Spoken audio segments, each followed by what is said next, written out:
Good afternoon and welcome everyone. This August 3rd, 2021 meeting of the Lake Oswego City Council is now called to order. Ms. Linder, will you please call the roll? Mayor Buck. Here. Councilors Mans. Here. Wynn. Here. Wendland. Here. Burdick. Here. Rapp. Here. And Councilor Mboop is excused. Thank you very much. And now everyone, will you please stand and join us in the Pledge of Allegiance? I pledge allegiance to the flag of the United States of America and to the republic for which it stands, one nation, under God, indivisible, with liberty and justice for all.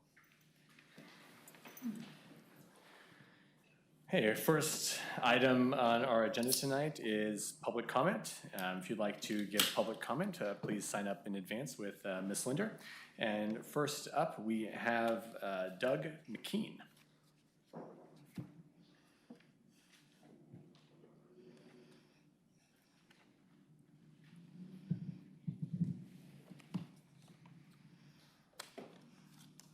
Okay.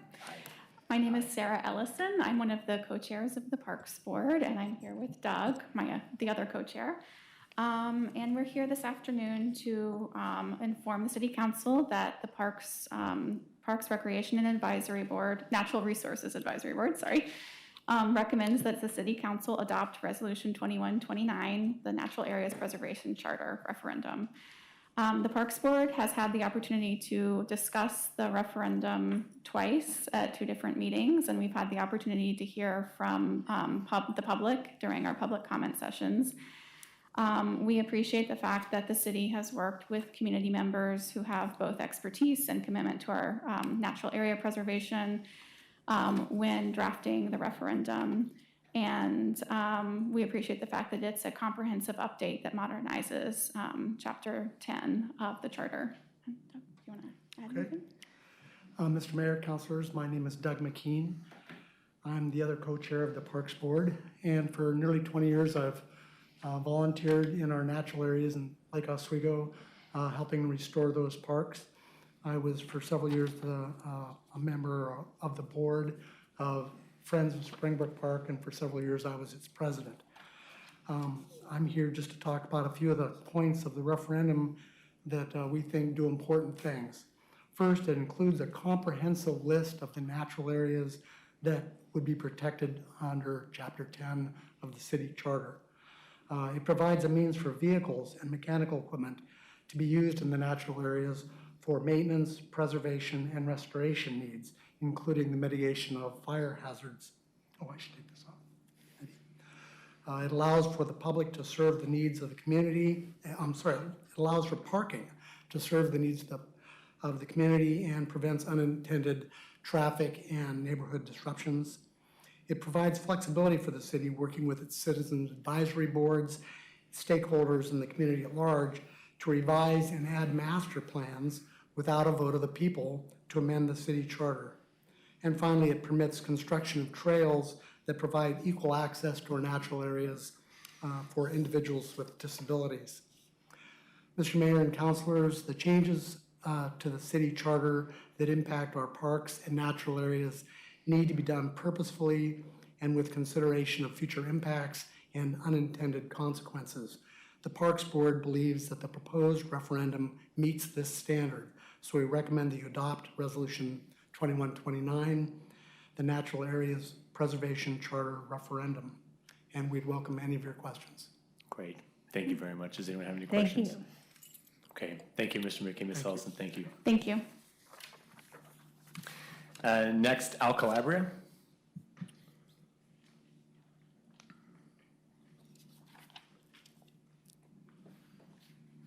Good afternoon, Mr. Calabria. Mr. Mayor, Councilors, City Manager Beckett, it's nice to see you all again. I'm here to talk to you today in my role as Chair of Palisades Neighborhood Association, and I'm here to talk about Receipt Park. And I was asked earlier, what is the urgency about Receipt Park? You have a number of fairly important issues before you today, and the reason is because we sense a large degree of momentum moving forward on this, and we want to make sure that we have a voice in the direction it's going. We've circulated our association statement. As you know, it's part of the public record, And on that statement, we've outlined our key points. I'm not going to go through each one in detail for purposes of time, but I will make a few general comments. First of all, Palisades is not opposed to all development within the boundaries of Palisades. Secondly, there is general support for athletic facilities in our neighborhood, as you might expect.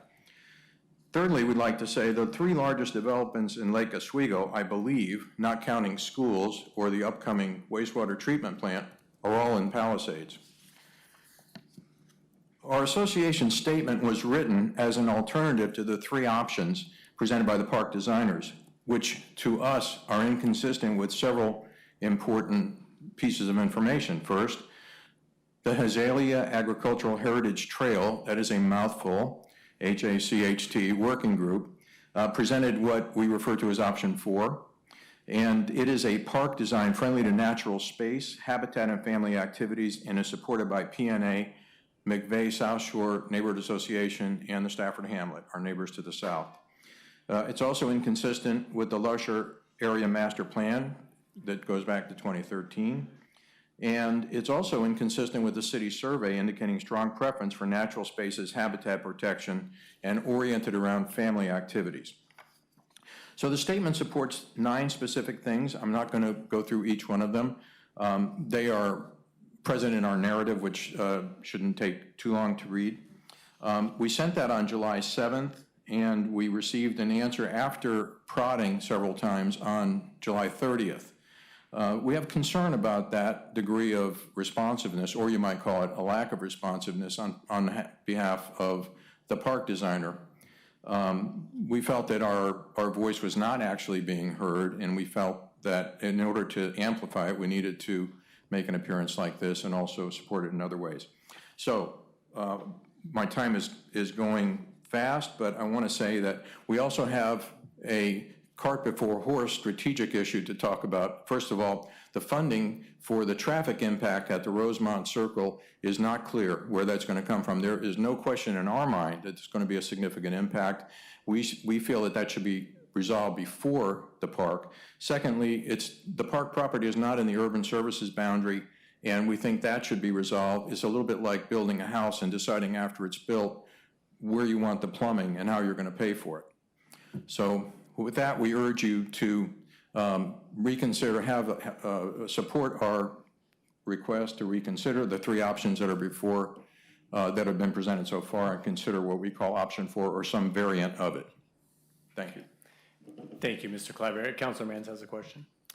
Yes, Mr. Calabria, I just want to say for the record, as you and I have discussed, there is an August 17th meeting, I believe, between staff, the Palisades folks. You've invited the neighborhood. Correct. Thanks to your great work as a neighborhood association chair, you now have a network that you can get the word out. Could you please tell us for the record where that meeting will be held?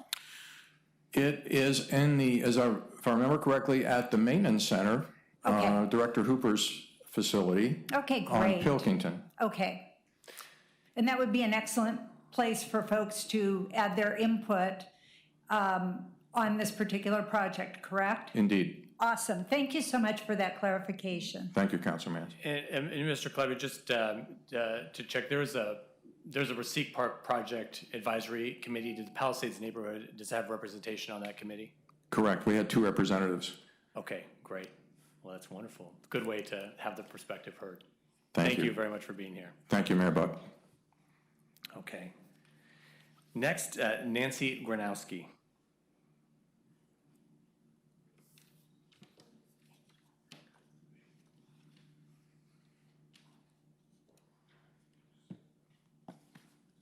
Hi, Ms. Granowski.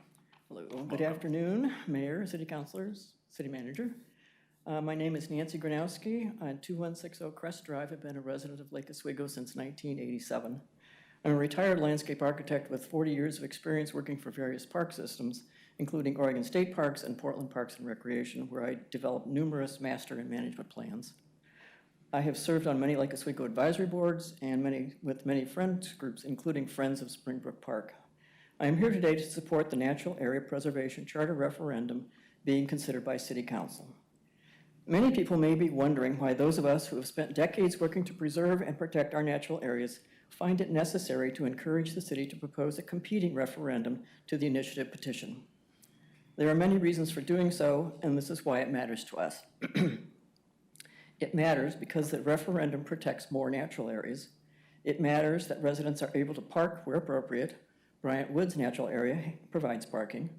It matters that paved trails are provided where appropriate so everyone can access our natural areas. Decomposed granite doesn't always work. Pavement can be the best solution with the least impact.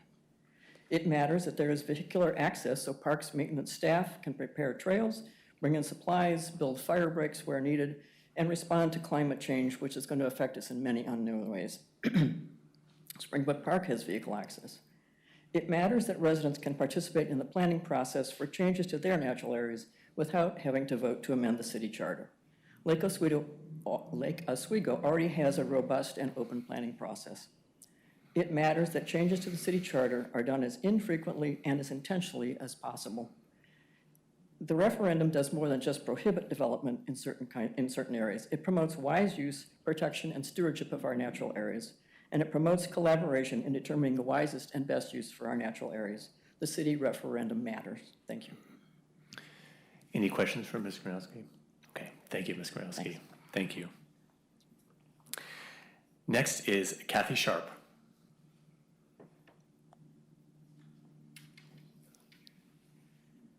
Hi, Ms. Sharp. Mayor, council people, city manager. We must acknowledge the dramatic and immediate impact of climate change on our community.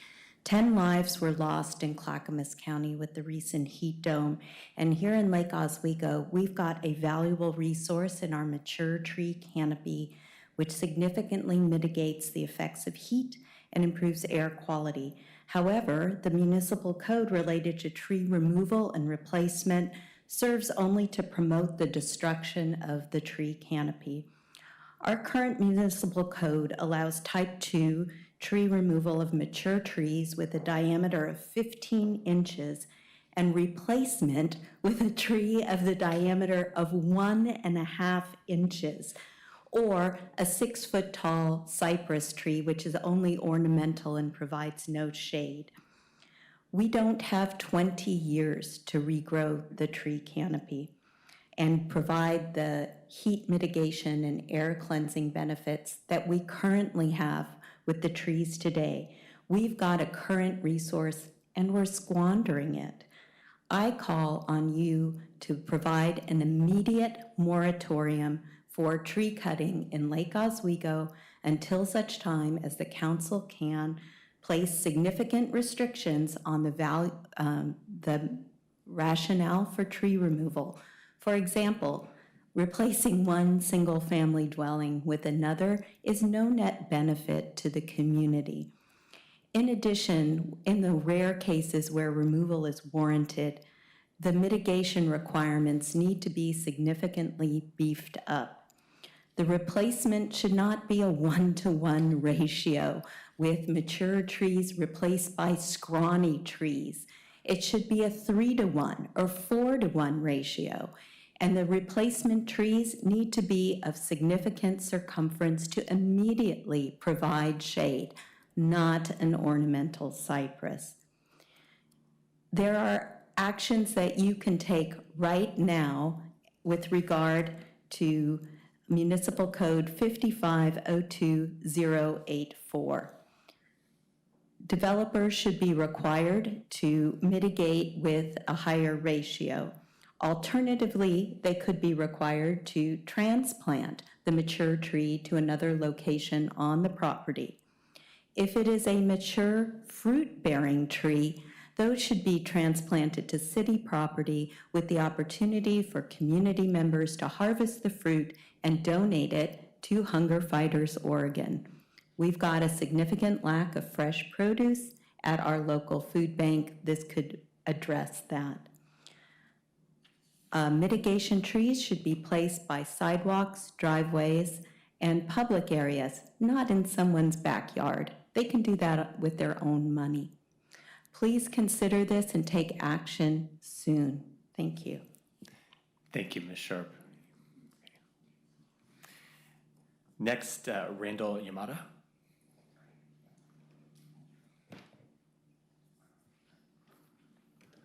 Hi, Mr. Yamada. Hi.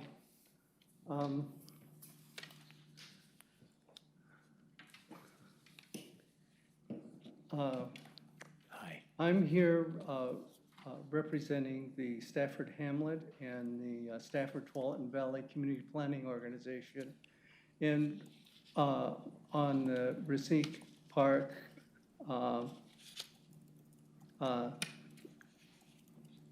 soccer field development. And I'm also a PAC member on the park development project. And the hamlet and the CPO, which are conjoined or they're overlapping, is adjacent to is on the land adjacent to the Reseek Park site. And we're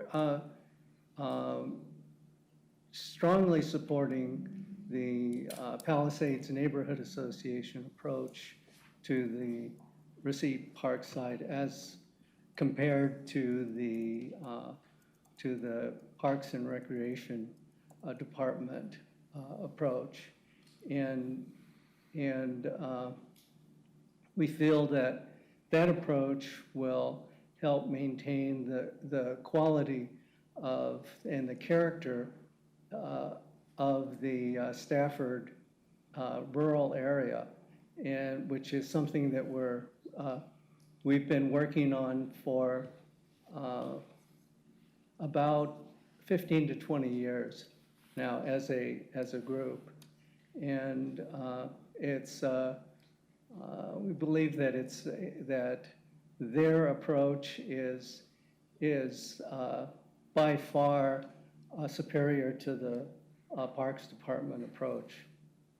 And so I think that's, and we submitted some information that has been sent in by various Hamlet members to support to support our contention that the parks, that the Reseek Park should be done according to the requests of the Palisades Neighborhood Association. So that was all I have, really. So Thank you, Mr. Yamada. Any questions for? Okay, thank you very much, sir. And Chris Durkee, you're next.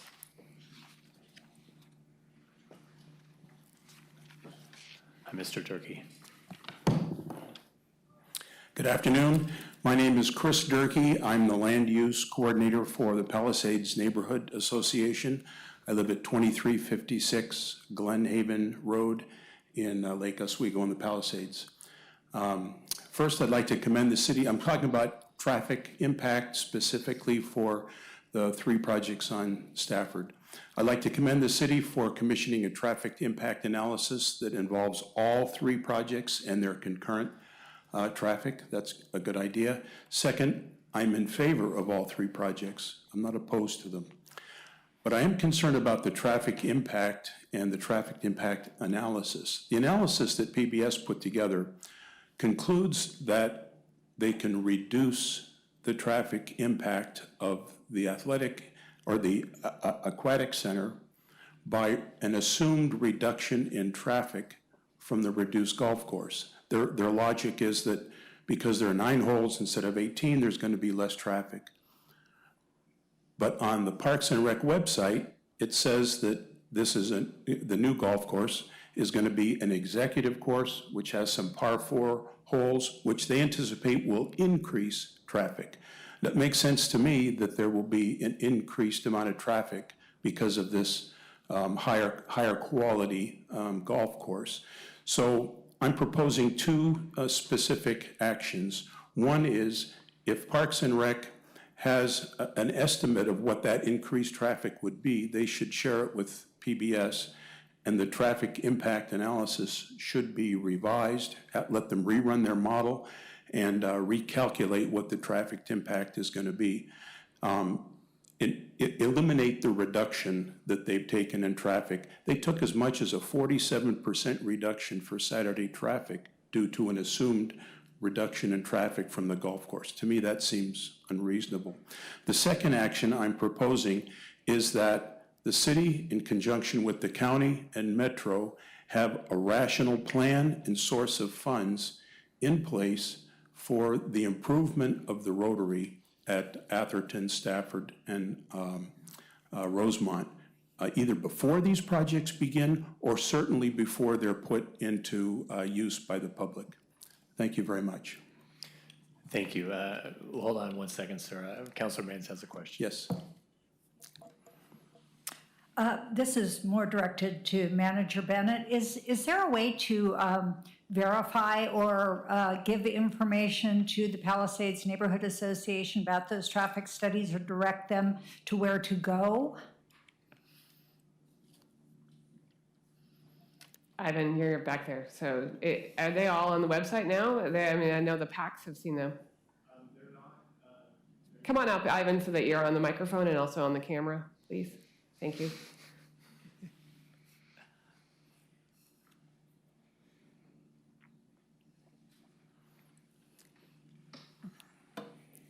Good afternoon, Council, Mayor. Ivan Ederholm, Parks and Recreation Director. The traffic impact analysis will be made available as soon as we submit them to our traffic engineering department for review. That's the general practice under any development when there's a traffic impact analysis. And the information that is in there regarding reduction of trips for the golf course, the department has nothing to do with that. That's actually a standard that's established by the professionals that do the traffic impact analysis. So we don't have any influence on that number. We tell them how many holes we're going to have at the golf course, and they use the number that they have. Great. Do we have any idea on the timeline of when that would be submitted, Director? We are still working on that timeline. I would have to go directly to our project manager on that project to find out exactly when, and we have 2 different project managers working on the 3 projects. Great. But the traffic analysis did take into account the golf course reconfiguration, the recreation aquatic center, as well as Receipt Park. Okay. Great. Thank you very much for that clarification. Thank you. Okay. Thank you. Thank you, Mr. Ederholm. Thank you, Mr. Durkee. Thank you, Manager Bennett. Okay, that concludes public comment. Ms. Bennett, is there any follow-up from prior comment? No, okay. Thank you very much. And just as a point of order, we have, after our next item on the agenda, there is a public hearing on the land use case 20-0032. If anyone is here for that and would like to testify, just sign up in advance while we're doing this other piece of business. Okay, so we have Resolution 21-29, which is a Natural Areas Preservation Charter referendum. Ms. Bennett is going to start us off, and then we have a couple representatives here with us as well. Please come on up if you are here. So I'm just going to introduce the item and then ask our consultants to come on up because they're going to do the bulk of the presentation. At your June 15th City Council meeting, you'll remember that we discussed with you the fact that the Love LO Parks measure had submitted almost enough signatures to qualify for the November ballot. And we ask you for your direction. You recall that, and I know you talked about this in July as well, that you essentially have 3 options as a council when an initiative petition qualifies for the ballot. The first is that you can just simply allow it to proceed with making no statement. The second is that you can endorse it. And the third is that you have 30 days from the time you certify, and I'll get to that in a second, to decide whether you want to refer a competing measure. And we asked you whether you wanted to consider the option of referring a competing measure and gave you a draft. And you told us that you did want the option available to you. So at your July 6th meeting, you certified the Love LO Parks measure, which did collect sufficient signatures to qualify the ballot. And that's when the 30-day clock started to tick for you. And during the month of July, we engaged in pretty significant public outreach to find out what the folks in Lake Oswego thought about natural areas generally, and then what they thought specifically about what levels of protection should be included in the city charter. So we hired Praxis Political, and we hired them specifically because of their expertise on matters that go before the public on the ballot. We wanted to make sure we had a firm that understands what happens when issues are in front of the voters. And they engaged in pretty significant outreach, and Megan Weaver is going to cover it. I think we're going to have her partner on the telephone as well. And so they're going to cover what we heard from the folks in Lake Oswego before we talk about whether or not council wants to refer a measure or not. Great. Yes, absolutely. Mayor, members of the City Council, thank you so much for having me today. Perfect. And I'm assuming you have that in front of you as well? Yes. Excellent. So as Martha mentioned, my name is Megan Weaver. I'm a partner at Praxis Political. We were retained by the city for the month of July to conduct community engagement on this prospective referral. Did I not do it right? Go ahead, keep going. And so I'm going to talk to you today about the results and the work we did and our recommendation for you today. Okay. So as I mentioned, I'm Megan Weaver. My partner Jake Weigler is on the phone, and my colleague Taylor Jacobs is here as well. Please, there we go. Thank you. So just a high-level summary of our findings. We found that there's strong public support for enhanced protections for parks and natural spaces and for this referral. We found that pretty consistently across the engagement that we did. So today we're going to recommend that the City Council pursues this referral with just a few small adjustments to best meet the interest of Lake Oswego residents. So I'm going to talk a little bit about the engagement activities that we did. We held 2 public listening sessions, which were virtual and promoted on the city's online channels. We conducted direct outreach to nearly 75 stakeholders and community leaders. There was an online survey that was also shared on the city's channels, and we conducted a statistically representative poll of Lake Oswego voters. So to just go over the major finding of those, I don't think any of you will be surprised to hear that respondents nearly universally agree that the value of parks and natural spaces are critical to the high quality of life here in Lake Oswego.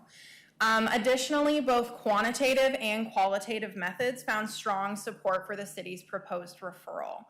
And this next piece I think is pretty significant today. We found that residents and stakeholders want strong protections and preservation of their parks while supporting the idea that the city must weigh the desire to have these protections with the need for updates and maintenance. So some common themes across the engagement, and I'm going to sound a little repetitive today because we are highlighting this common themes that we heard. The top one is the desire to protect water quality and wildlife habitat. This was very consistent across all channels of engagement. The next one is accessibility, which was also very consistent. People want their parks and natural spaces to be accessible for people of various abilities. Next is the desire to prepare for climate change. This is absolutely on top of mind for people, including preventative measures to prevent and contain wildfires and protect our ability to respond to them. Last is that the public is supportive of these community engagement opportunities like the survey, like the public listening sessions, and they have a desire for more dynamic communications back from the city to have confidence that their input is being valued. So first I'm going to talk about the poll. As I mentioned, this was a statistically representative poll of Lake Oswego voters, and it had 405 respondents. This poll found strong support for the measure you're considering today, 69% yes to 20% no.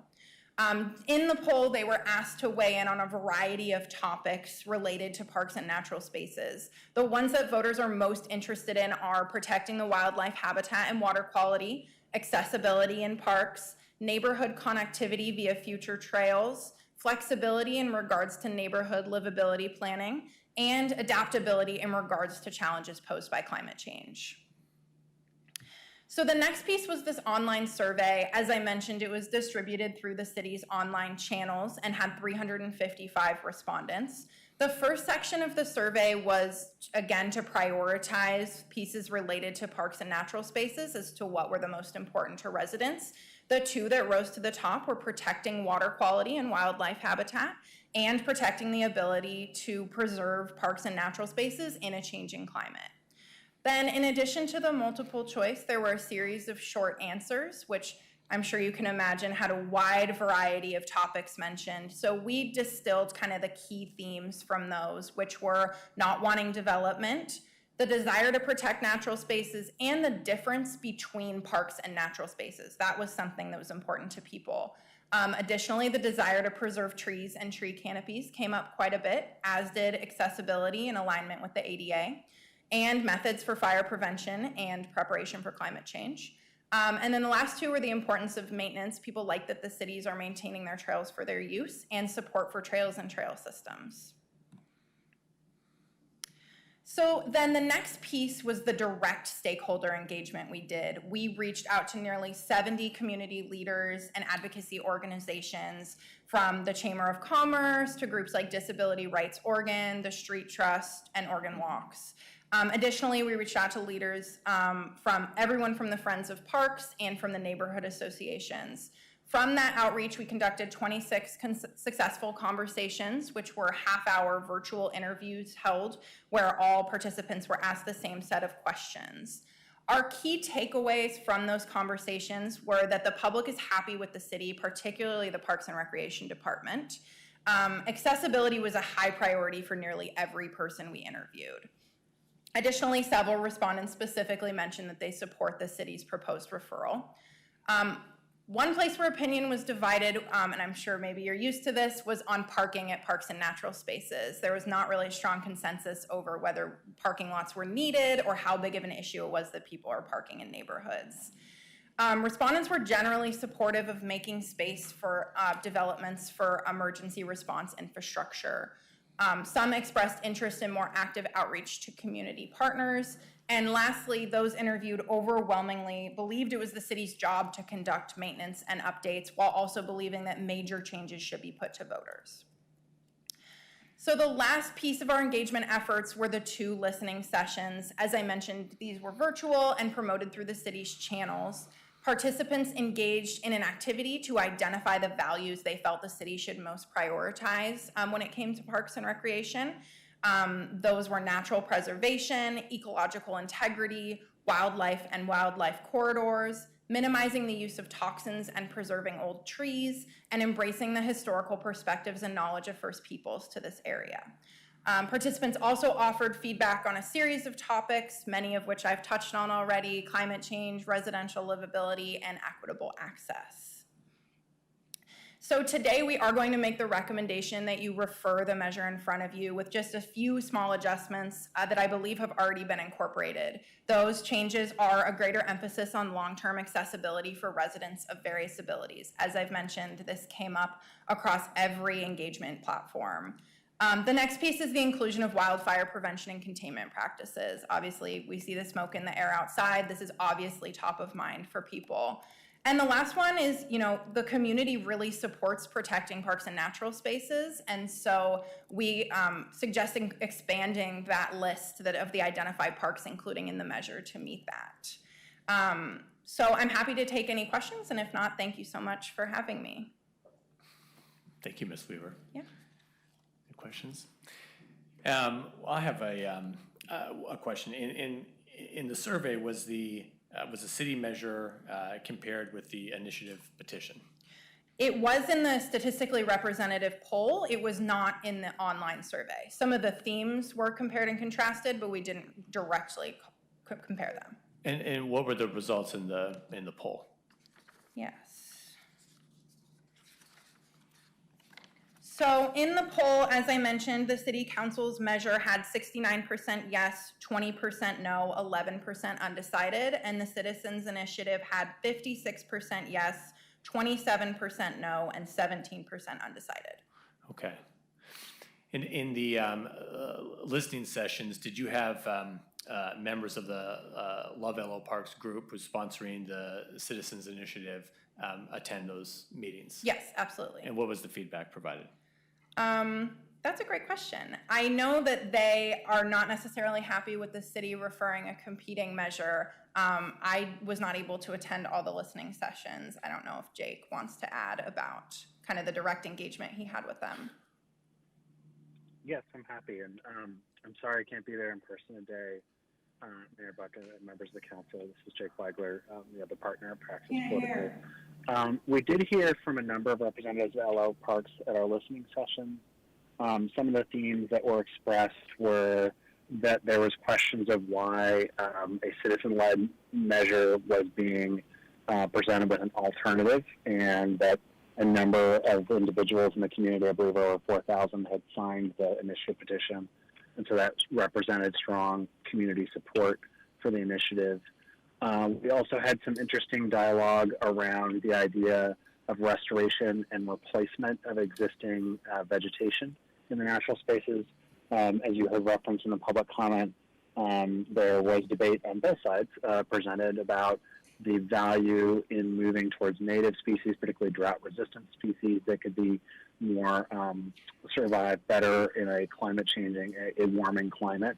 But then you also had counterpoint saying that removing the existing canopy and allowing new species to come up later would mean that there was a gap in kind of the climate advantages provided by canopy while that native species were regrowing to refill that canopy.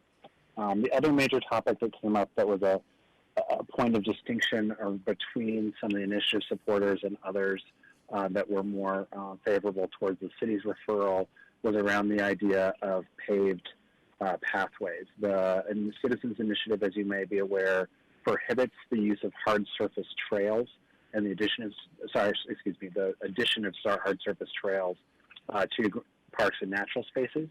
And then there was discussion about whether a crushed gravel surface would be sufficient to provide accessibility for all different populations, and contrasting points of view were presented. I think those are most of the major points that were brought up by initiative supporters.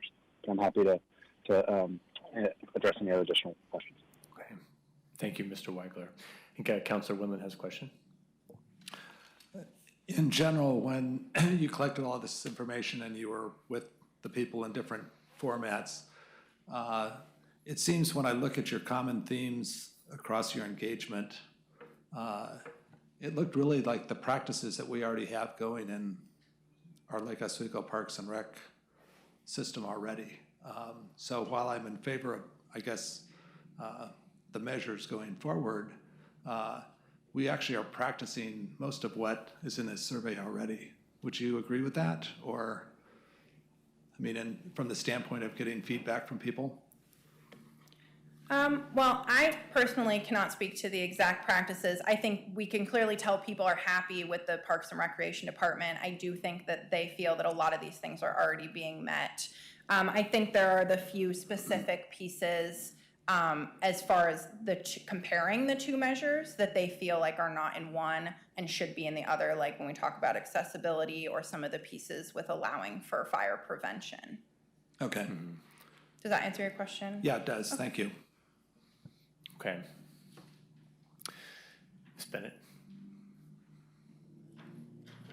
All right, based on what we heard from the public, we made several changes from the draft you saw back in June, and I just want to cover those quickly. Okay. First, we expanded the parks that were actually included in the measure to make sure all of the properties that are currently managed as natural areas, the ones that we manage for the purpose of protecting habitat and water quality, are included. And so if you take a look at the draft, the referendum that's in front of you, there's 6 additional properties that are included. And I'm just going to read them off. Kelly Creek, Pennington Park, Sunny Slope, East Beluga, George Rogers, and Free Ponds. And of course, some of those parks isn't the entire park, but rather there are portions of those parks that are managed as natural areas. The second is we made sure that the guidance and language in the draft referendum related to universal access for people of all different abilities was very clear, and so that it's clear that that's one of the goals of our trail program.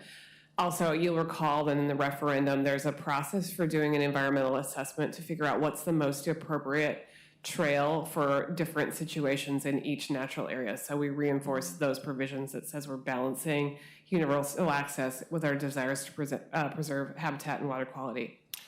We revised the definition of natural areas to make sure that the roles of natural areas in helping us mitigate and prepare for climate change and to allow us to reduce the risk of wildfire in the community were clearly identified as a purpose of managing a natural area.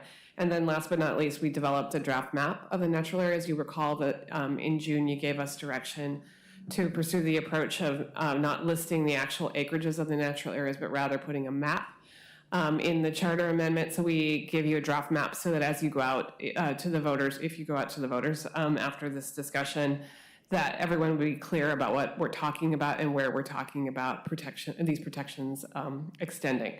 So with that, staff at this point recommends that you do refer the measure, because as I think your Parks Board mentioned, we believe this is an adaptable way of updating our existing Chapter 10 in the city charter in a way that keeps faith with the community about why we own these lands, but also allows you to manage them in a way that's responsible over the long haul. All right. Thank you. Okay. Thanks, Ms. Bennett. Councilor Mance? Yes, this would be a question for Ms. Bennett. We speak of fire in a suburban sense, and although we are a great little city, we are suburban in that regard. I saw earlier that Chief Johnson is here, and he and I have had many conversations around that issue.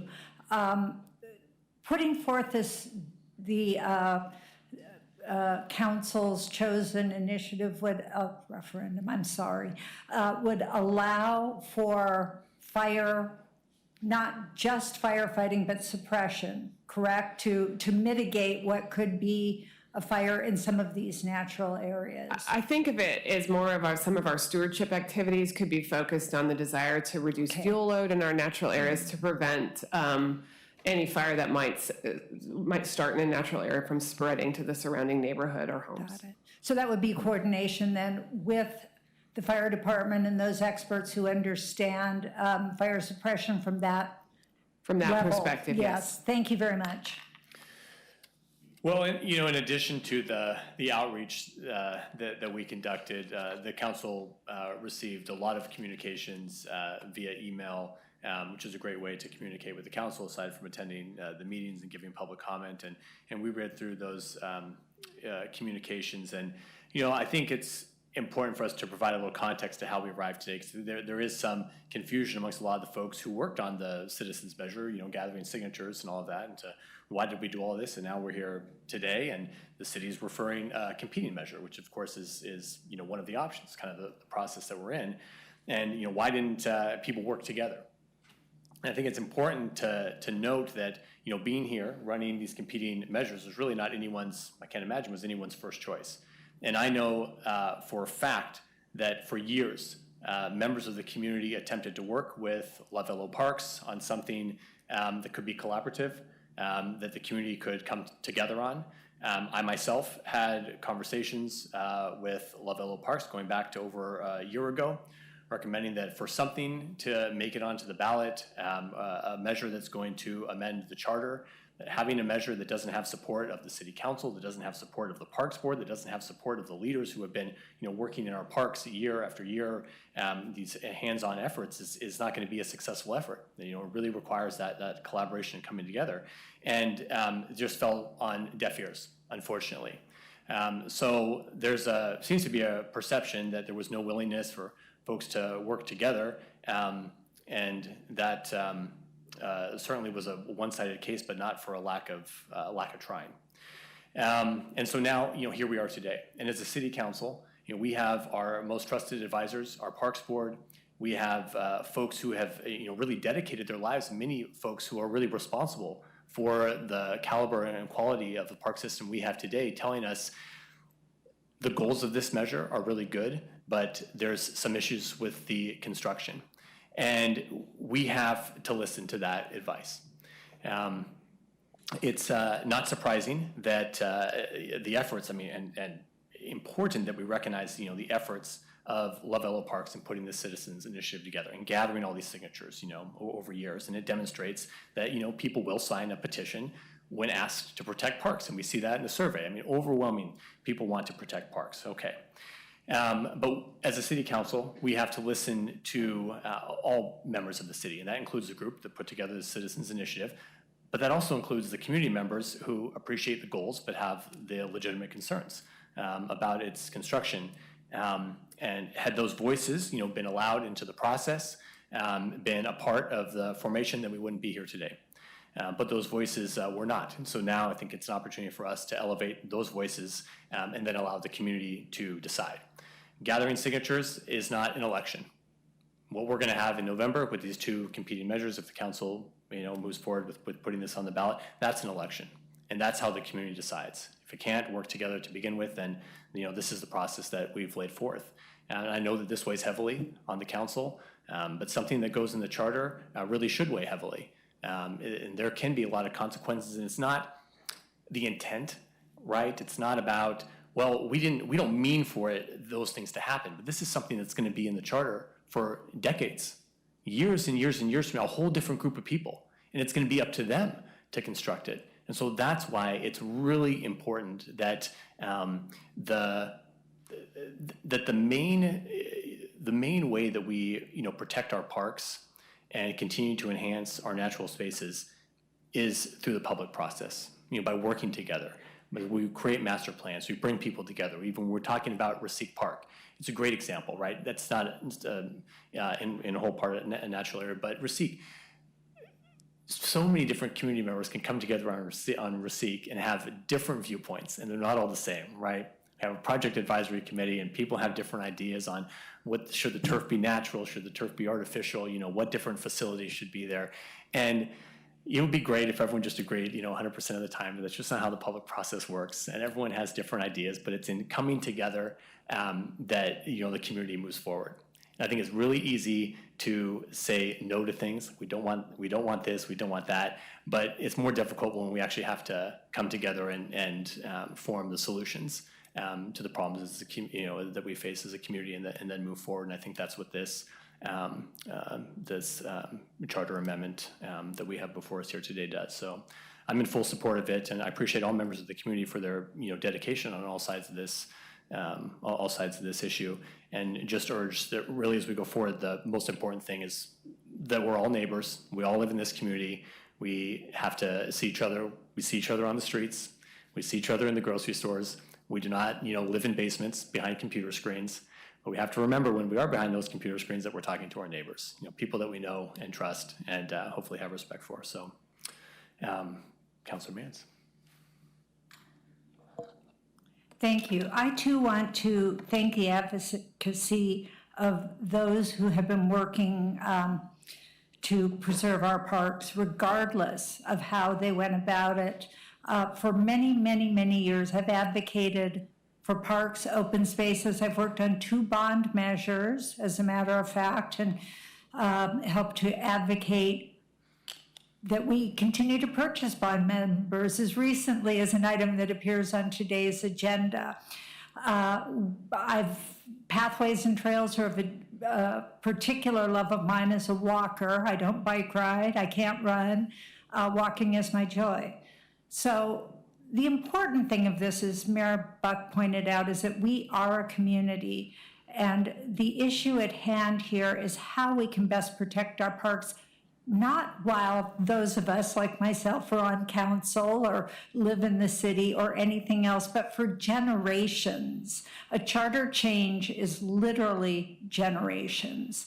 And we want to assure that those that come after us, for example, Councilor Raff's younger children, will be able to make decisions based on good, solid information laid by those that came long before them, those who are no longer with us, in fact.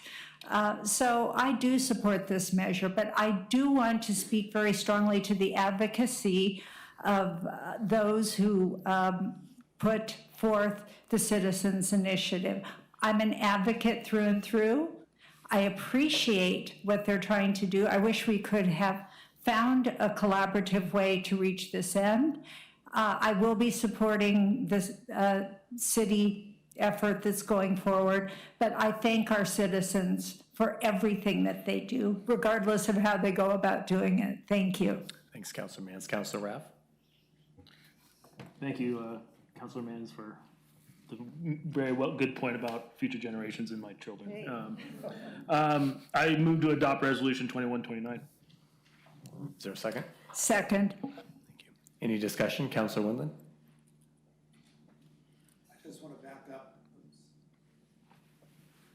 I just want to back up what the mayor and Councilor Mann were saying. The charter has to be a long-range, flexible document to a certain extent for future generations to govern correctly. And I applaud the group that put the original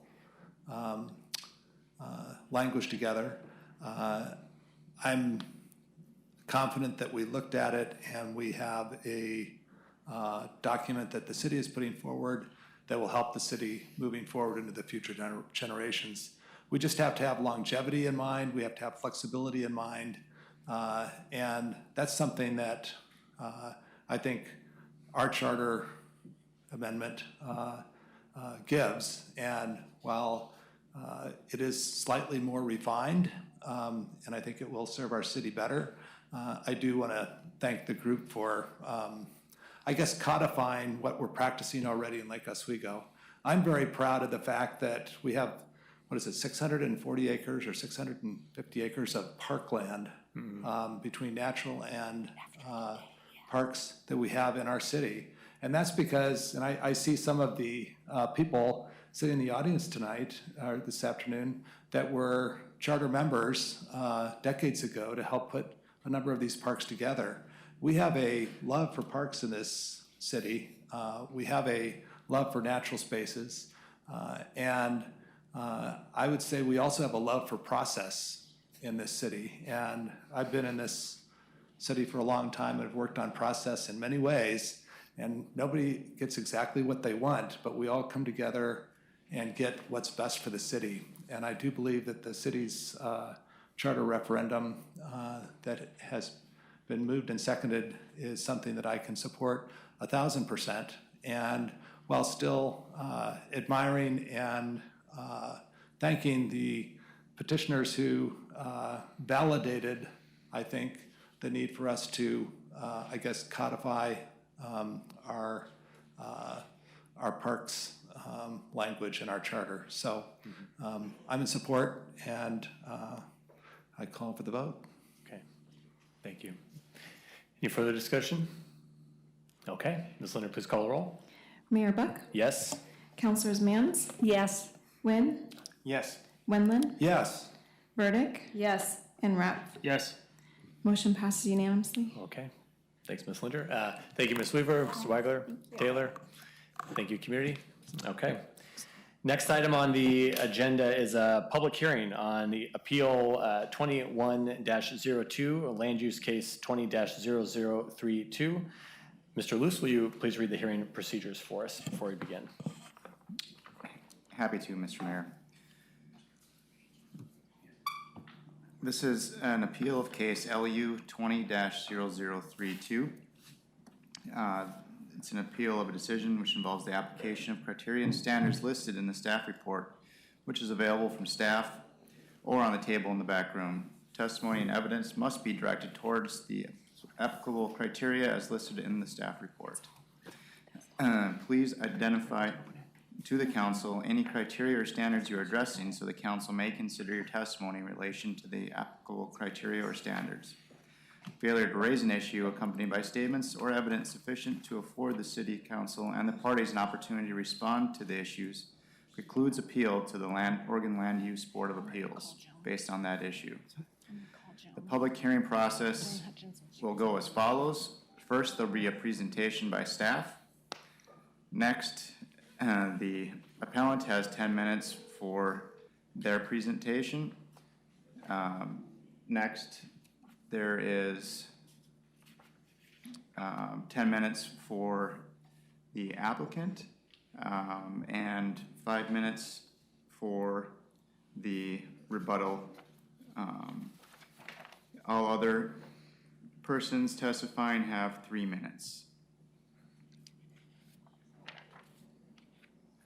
Only persons who testified either orally or in writing before the DRC may testify either orally or in writing before the council. Such testimony shall be limited to arguments regarding issues raised before the DRC and shall be solely based upon the records of those proceedings. At this point, the council will identify if they have had any ex parte contact, including site visits, bias on this application, or any financial conflicts of interest. I made a site visit. None.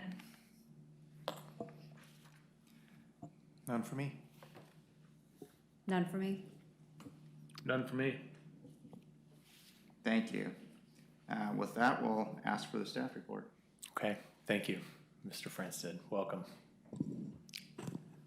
Hello. My name is Evan Franstead. I'm a senior planner with the Planning Department. Thank you, Mr. Mayor and City Councilors. Before I begin my presentation, we received new public testimony that's been submitted since my memo dated July 23rd that needs to be entered into the record. I reviewed the new testimony and did not find anything in that was not already in the record or could be derived from evidence in the record. The new testimony includes Exhibit G228, which includes comments in opposition from Corinne and Lauren Spiegel.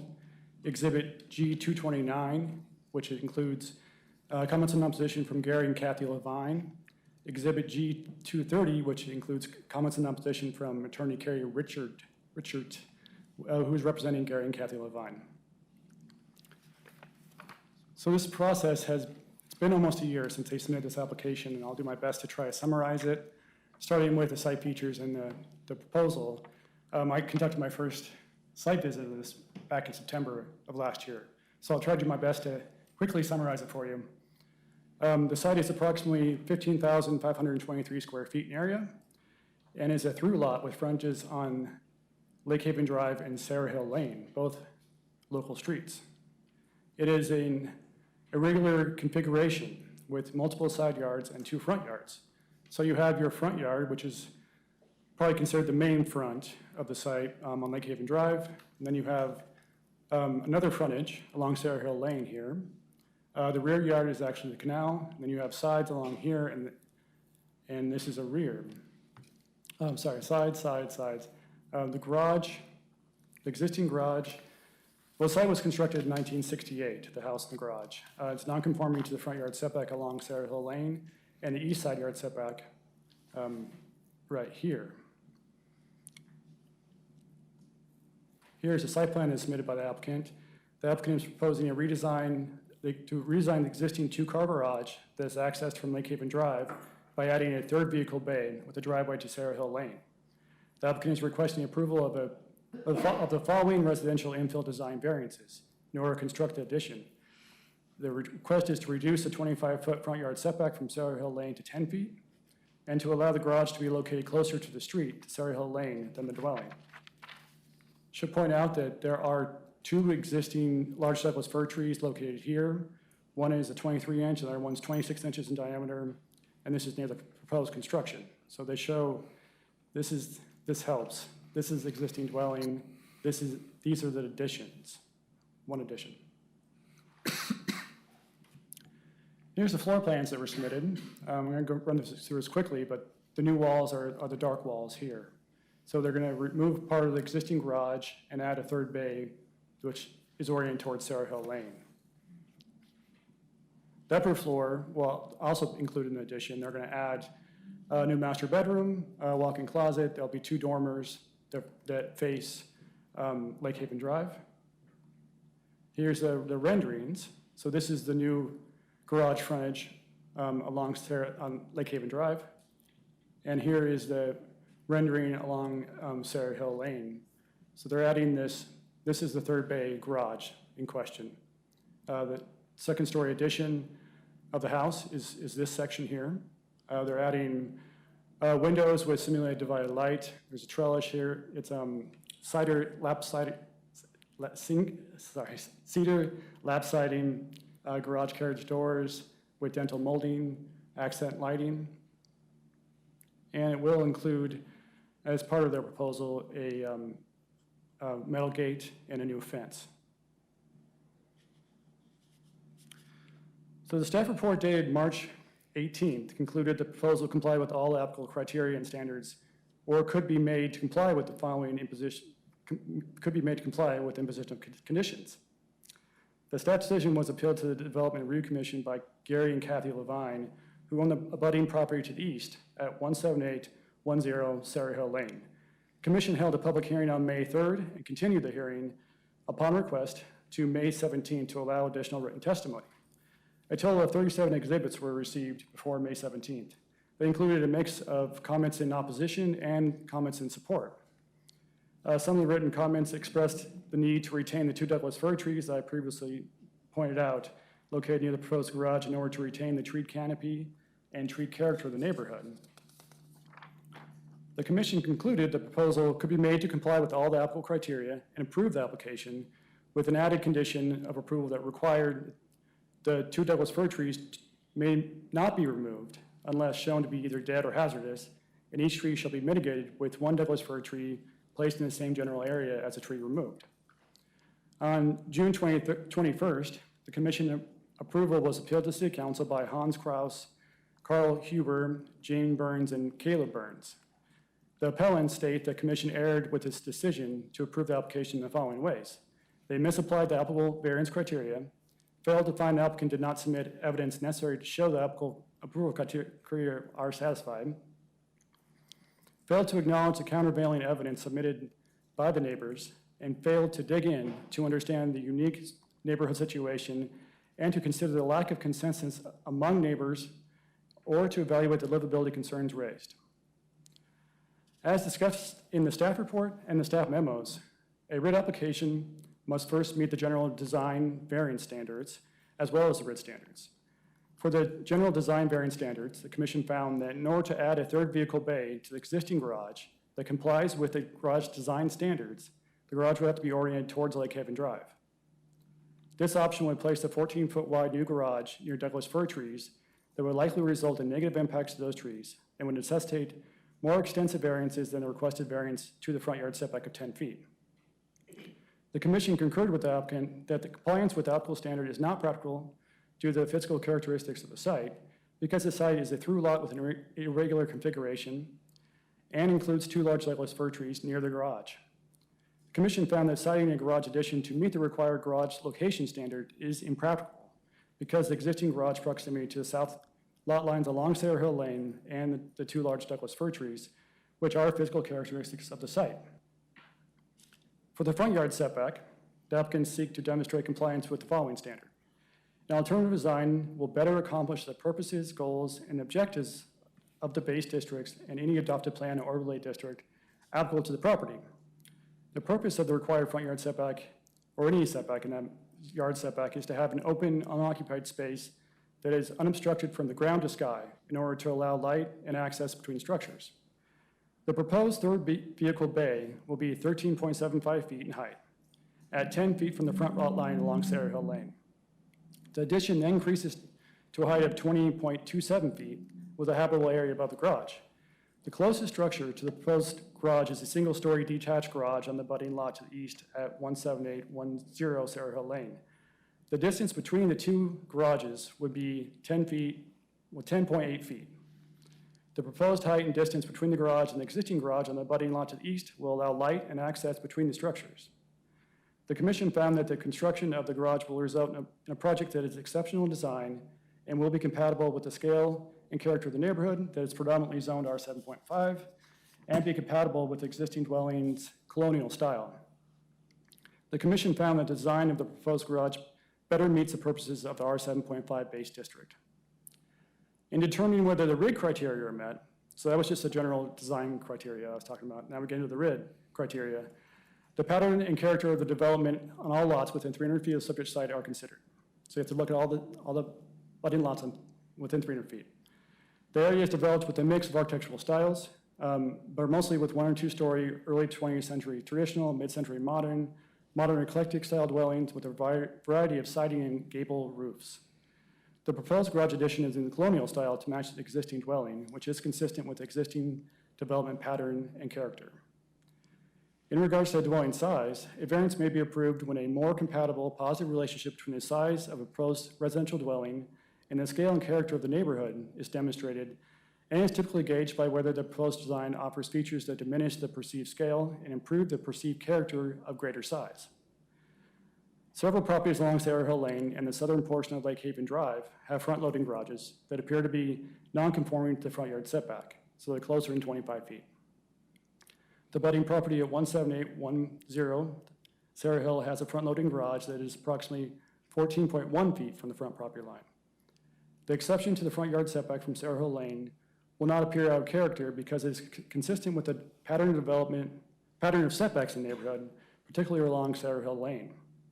The proposed garage design includes a low-profile single-story garage at 10 feet from the front lot line along Sarah Hill Lane, which increases in height for the portion that is oriented towards Lake Haven Drive.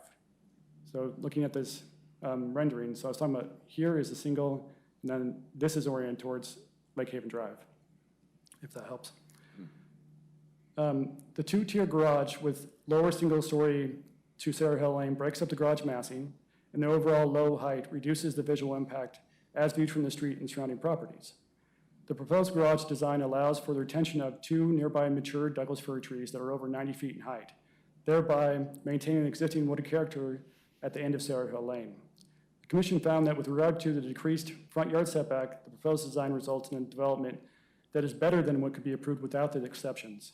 And the location, considering development pattern in the immediate vicinity and building massing and preservation of distinctive trees, will create a more positive relationship between the size of the structure and the scale and character of the neighborhood residents, and diminishes the visibility of the reduced setback from the street. In regards to the relationship to the street, infill design that is compatible will make a positive contribution to the scale and character of the streetscape, and is typically gauged by whether the safety and experience of a pedestrian using the street is enhanced. The Commission found with regard to the reduction of the front yard setback and location of the garage in front of the dwelling, the proposed design results in a development that is better than what could be approved without the exceptions. The design will make a positive contribution to the scale and character of the streetscape while enhancing the safety and experience of the pedestrian using the street, because the design makes a positive contribution to the scale and character of the streetscape with nearby properties that have non-conforming front yard setbacks and front-loading garages. And through preservation of the 2 large existing trees and design details, such as the step second floor, carriage garage doors with dental molding, which diminish the perceived size and scale of the building when viewed from the street. And this concludes my summary of the project. I'd be happy to answer any questions at this time. Thank you. What is what's the difference between a RID variance and just a regular variance? So we have 3 different kinds of variances.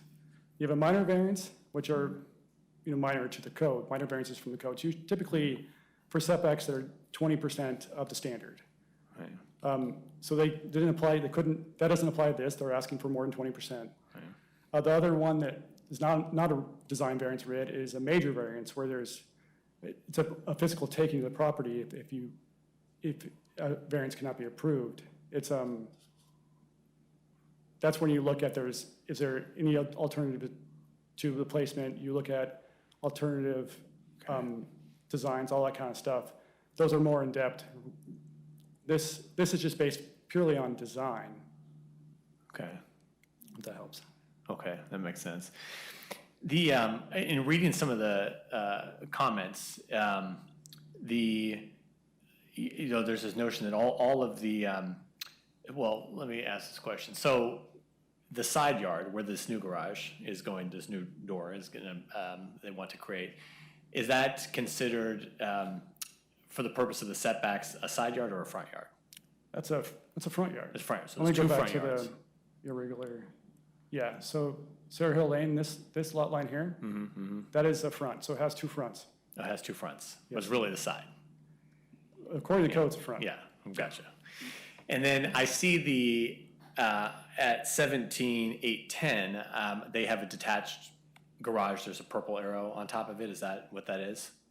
That is their detached garage, yes. Now, is that garage, is it a lot of this is all the garages are 25, that some neighbors testified that all of the garages are 25 feet away, but that looks like it's right on the cul-de-sac. Right, that's the closest garage along Sarah Hill Lane.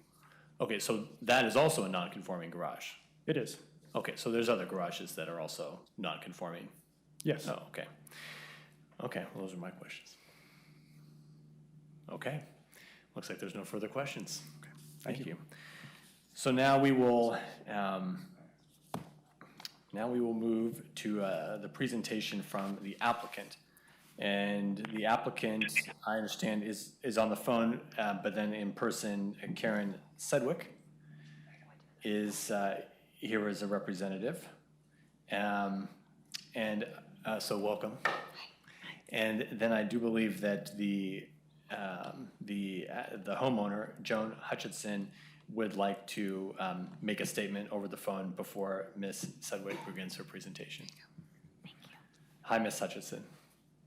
Hi there. Yes, thank you very much. Good afternoon, Mayor and members of the City Council. I wish I could be with you in person. I just wanted to make sure you understood that the only reason I'm not there is work obligations have taken me to Chicago. But I appreciate being able to join by phone.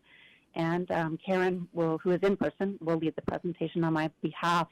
I'd also like to recognize Evan, who throughout this long process has been professional and certainly appreciated his clarity as well. Thank you. Thank you. Okay, please.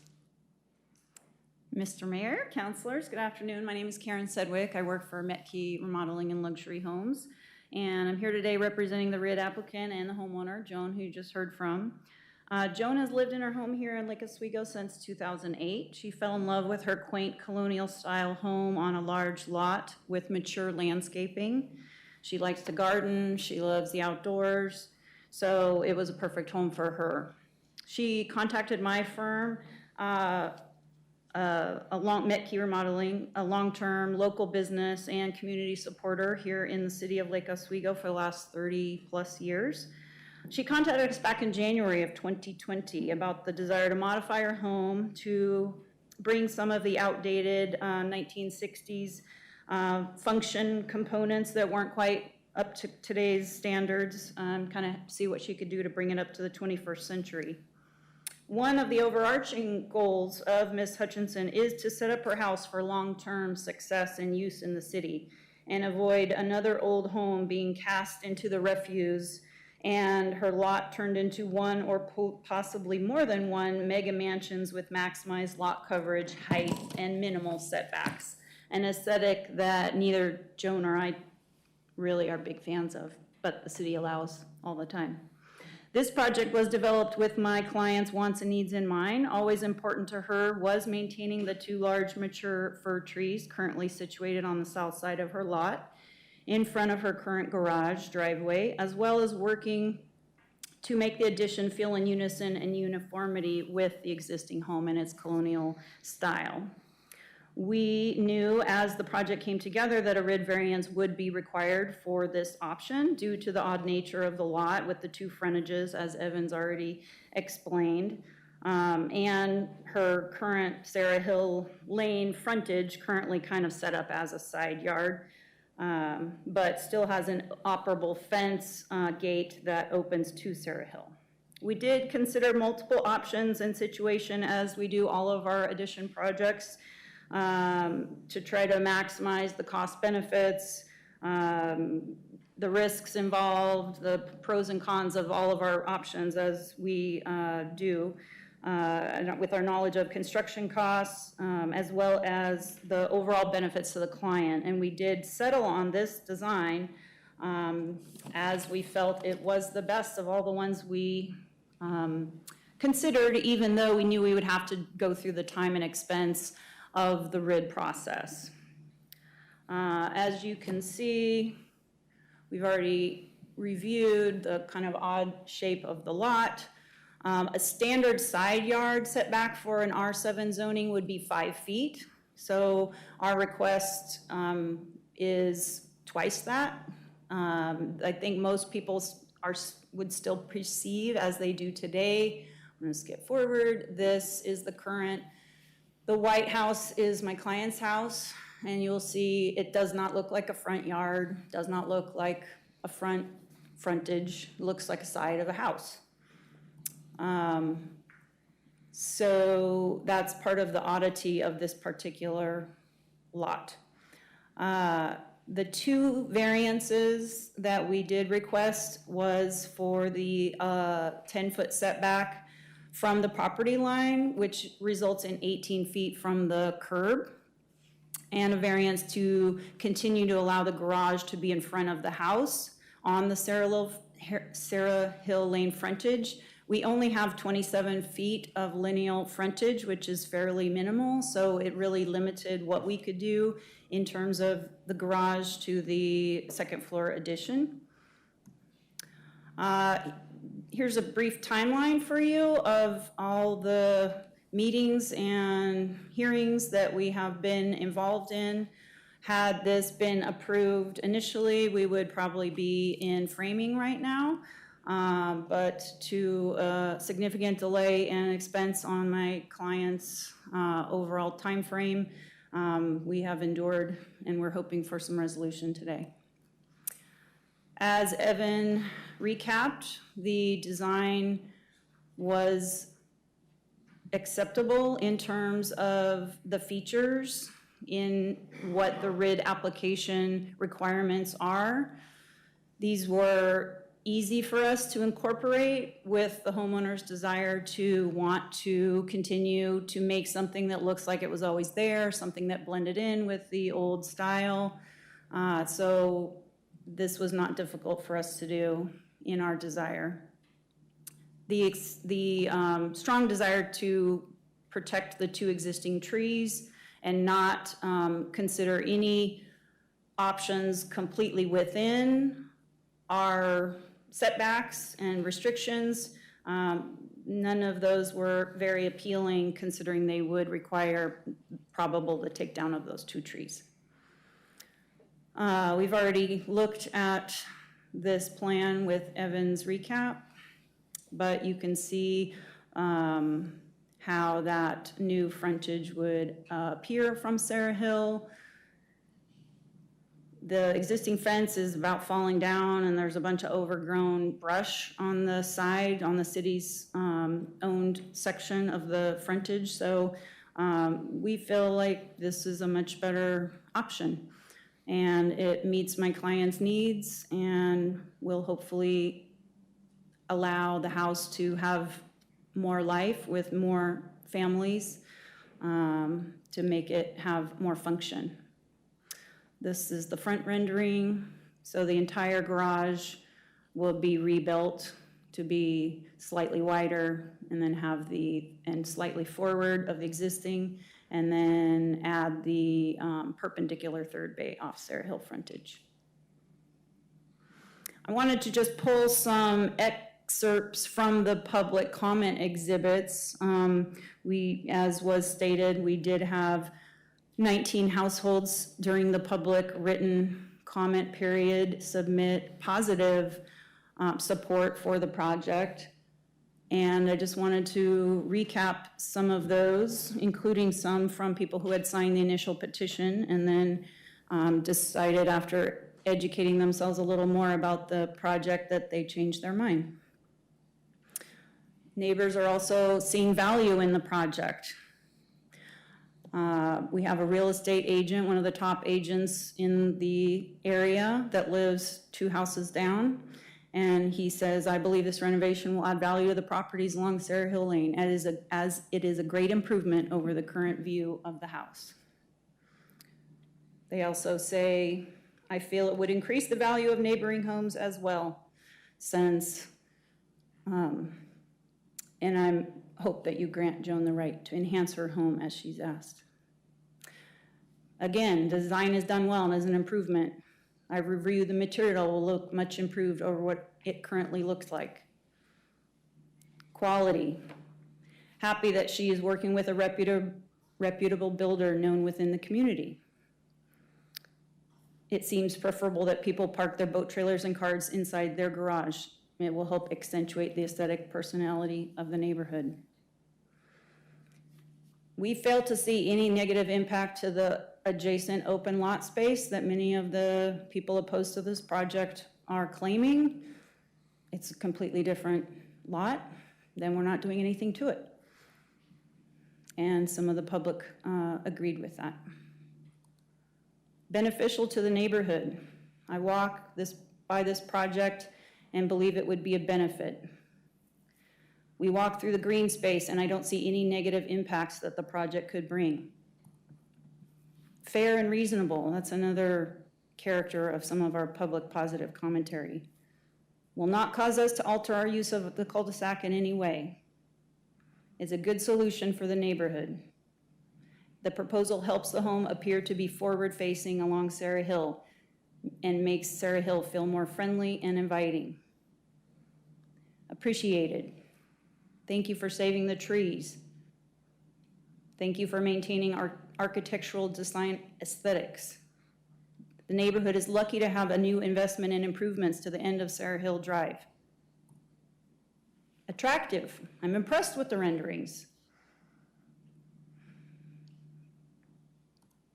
Objectivity. Everyone is entitled to their opinion on what is pleasing or not to the eye. That is why we have the city as a neutral arbitrator of what qualifies as acceptable. I'm so sorry to interrupt, but that's time. There you go. That's the last one. Thank you for your presentation. Okay. Where do I go? Is any, well, we'll see if anyone has questions for you. Does anyone have any questions? Okay. Thank you very much. Thank you. Next, we will hear from the co-appellants, Hans Kroos, I'm sorry if I hope I pronounced that correctly, Carl Huber, and Jane Burns. Please come forward. And Caleb Burns, I'm sorry. Okay, so I just click on this. Yeah. Thanks. Hello. Hello, Mayor and council members. Thank you for listening to our request to appeal this. Are you Miss Burns? I'm Miss Burns. Okay. And I live 2 houses and 1 small nature park from the applicant. And I would like to talk today specifically about variance number 1, which is critical for the project. Variance number 1, as you heard, allows a 10-foot setback instead of a 25-foot setback on Sarah Hill Lane. And that would be for the garage in a 2-story project, primarily to house a sizable boat. It appears very basic requirements for variances weren't met. And I just want to go back, get rid of all the fluff and the pictures and everything, and talk about variances and what's required. And I'd like to illustrate this with 3 common sense questions about this project. One, okay. The number 1 question is, would compliance with the existing setbacks cause undue hardship? Well, you would like the answer of this to be yes, because to get a variance, typically you have to show undue hardship. In this case, the answer is no. The sizable lot offers options to build that do not require a major variance. The existing house is standard for the neighborhood. The applicant's stated intention to build garage space is to build garage space for her boat. However, she already has a boat house on the canal. And simply installing a boat lift would allow her to keep the boat undercover.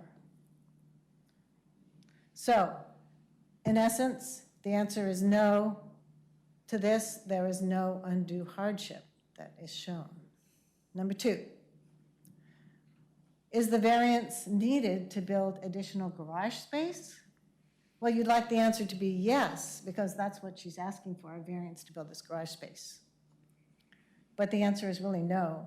There are other locations on the property for additional garage space, and they were talked about by the previous speakers. One of those options was rejected by the applicant, and that was to save 2 trees. It's been represented to me, it's actually a conjoined tree. It's 1 tree with 2 parts going up, and is my understanding of it. So in in law for variances, when an applicant rejects a possible solution that doesn't require a variance, then that's called a self-created hardship. It's not a hardship created by setback restrictions. And a self-created hardship can threaten the integrity of the jurisdiction's zoning law. You can't say, well, there is a solution there you don't need a variance for, but I don't like that, so I'm going to try and get a variance and build out to 10 feet on Sarah Hill. That is a big concern in most jurisdictions. Then there's RID, the residential infill development that was used. And I didn't understand before whether it was used to justify approval, but apparently it has been. And I don't understand why, if there's no way to justify, if there's no hardship, shall I say, then why would RID offer a way to get a variance if a variance requires a hardship?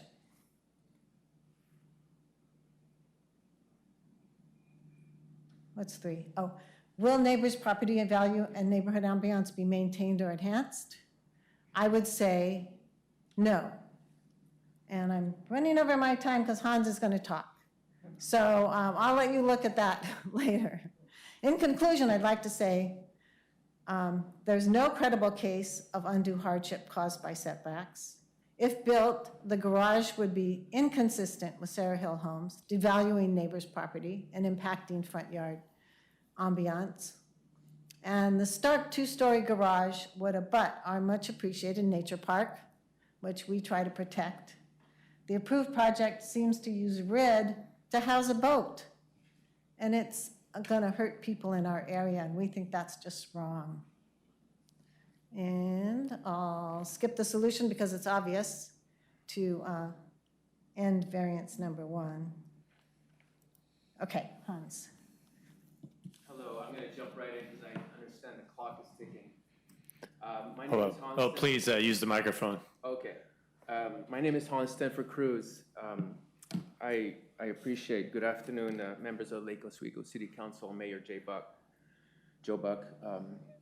I'm standing here, actually sitting right now. I just want to make sure you speak because people can't. I'm sitting here to appeal, and I am opposing the June 7th decision by the Development Review Commission on approving 17760 Lake Haven Drive, lot number 21E, 17 BCO 1500. I also spoke on May 3rd opposing and voicing my grievances about this property. I live 1 house and 1 park away from the appellant. We also gathered 30 signatures, I guess 30 minus 1, opposing the construction and written testimonies. Unfortunately, the DRC and the Lake Oswego City Staff Planner, in my opinion, based the findings on the applicant's inadequate and incomplete information analysis. I feel they rubber stamped the project. Only 2 of the DRC members actually went to see the property. Virtually none of the written testimonies were read, voicing our grievances. I feel that the vote disregarded the neighbors who actually live on Bernard Street, Sarah Hill Lane, and Lake Haven Drive, not West Lynn or wherever the other testimonies come from. People who do not live in the neighborhood. Now, I know this park. I raised my kids there 18 years. I run there. I'm an ultramarathoner. I do yoga. And I feel like I'm David standing in front of Goliath. I feel like nobody heard us, our grievances, and nobody in that department really cared, to the extent of which the development will deface the character of the park and the neighborhood.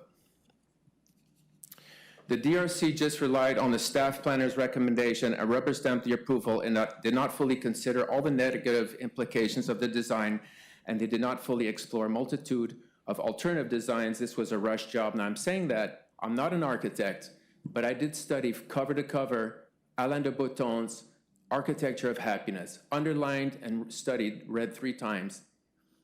This does not blend into the neighborhood, and its project lacks aesthetics. And like my mother used to say, c'est une architecture rococo.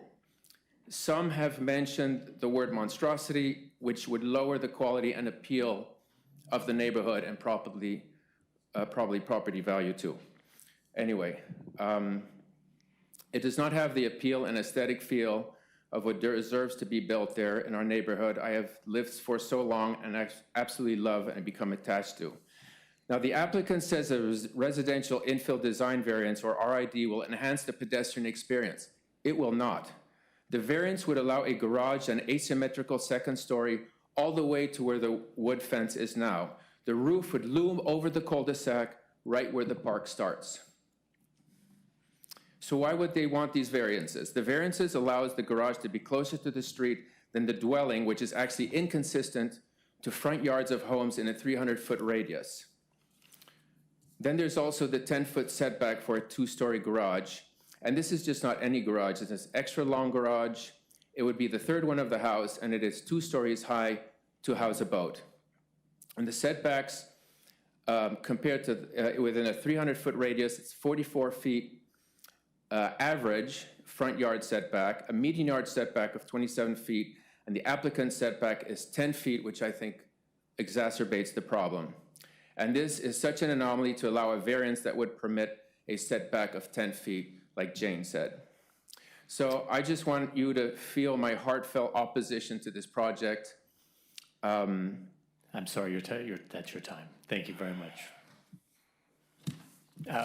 And does anyone have you have a question for the? Oh, sir, Councilor Mann has a question for you. Thank you, Councilor Mann. Good afternoon. Good afternoon. Sorry, I got a little emotional there. That's all right. That's all right. It's no problem. I do as well, you know? That's why I married a Swiss man, for that very reason. Most unemotional person in the... No, I shouldn't say that.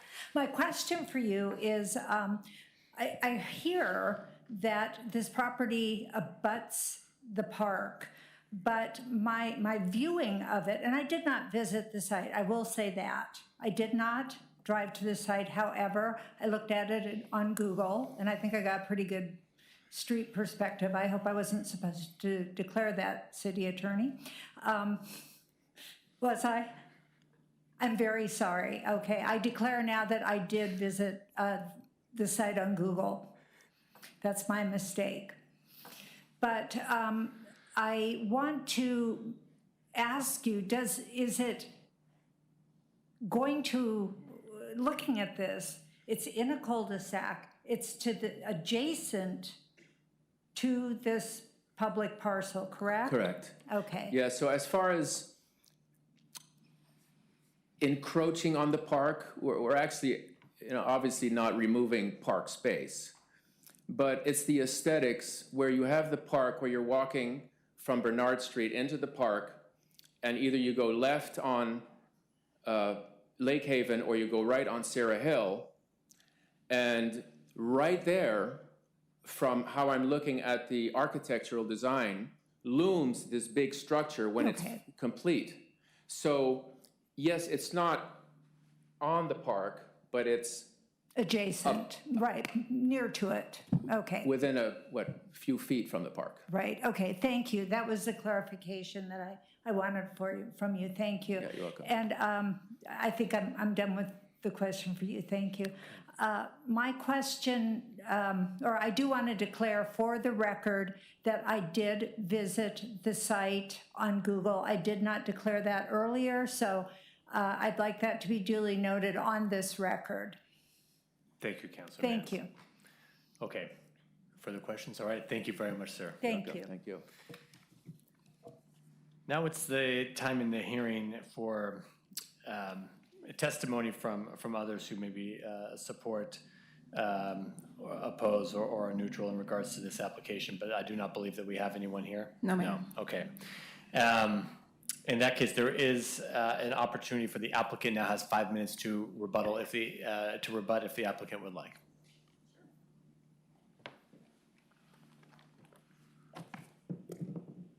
Thank you. I just want to make it really clear that the addition would not come out to the existing fence line. The existing fence would be replaced at the same place with the new fence. The previous testimony was stating that incorrectly. Her current zoning allows 35% lot coverage. Even with this proposed addition, we will still be one of the smallest houses in the neighborhood at 18.2% lot coverage. So we are not asking for as dramatic of a change as another developer might foresee. That's it. Okay, thank you. All right, councilors, would someone like to make a motion? Yes, I will move to tentatively affirm the Development Review Commission's June 7, 2001 order approving LU 20-0032 as detailed in the adopted commission findings, conclusions, and order, and direct staff to return on September 9th, 2021 with city council findings, conclusions, and an order. Second. Second. Okay. Second from Councilor Nguyen. Is there any discussion? Okay, Ms. Leonard, please call the roll. Mayor Buck? Yes. Councilors Mans? Yes. Nguyen? Yes. Wendland? Yes. Burdick? Yes. And Ref? Yes. Motion passes unanimously. Thank you. Thank you, everyone. Let's take a 5-minute recess.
Okay, we're back in session.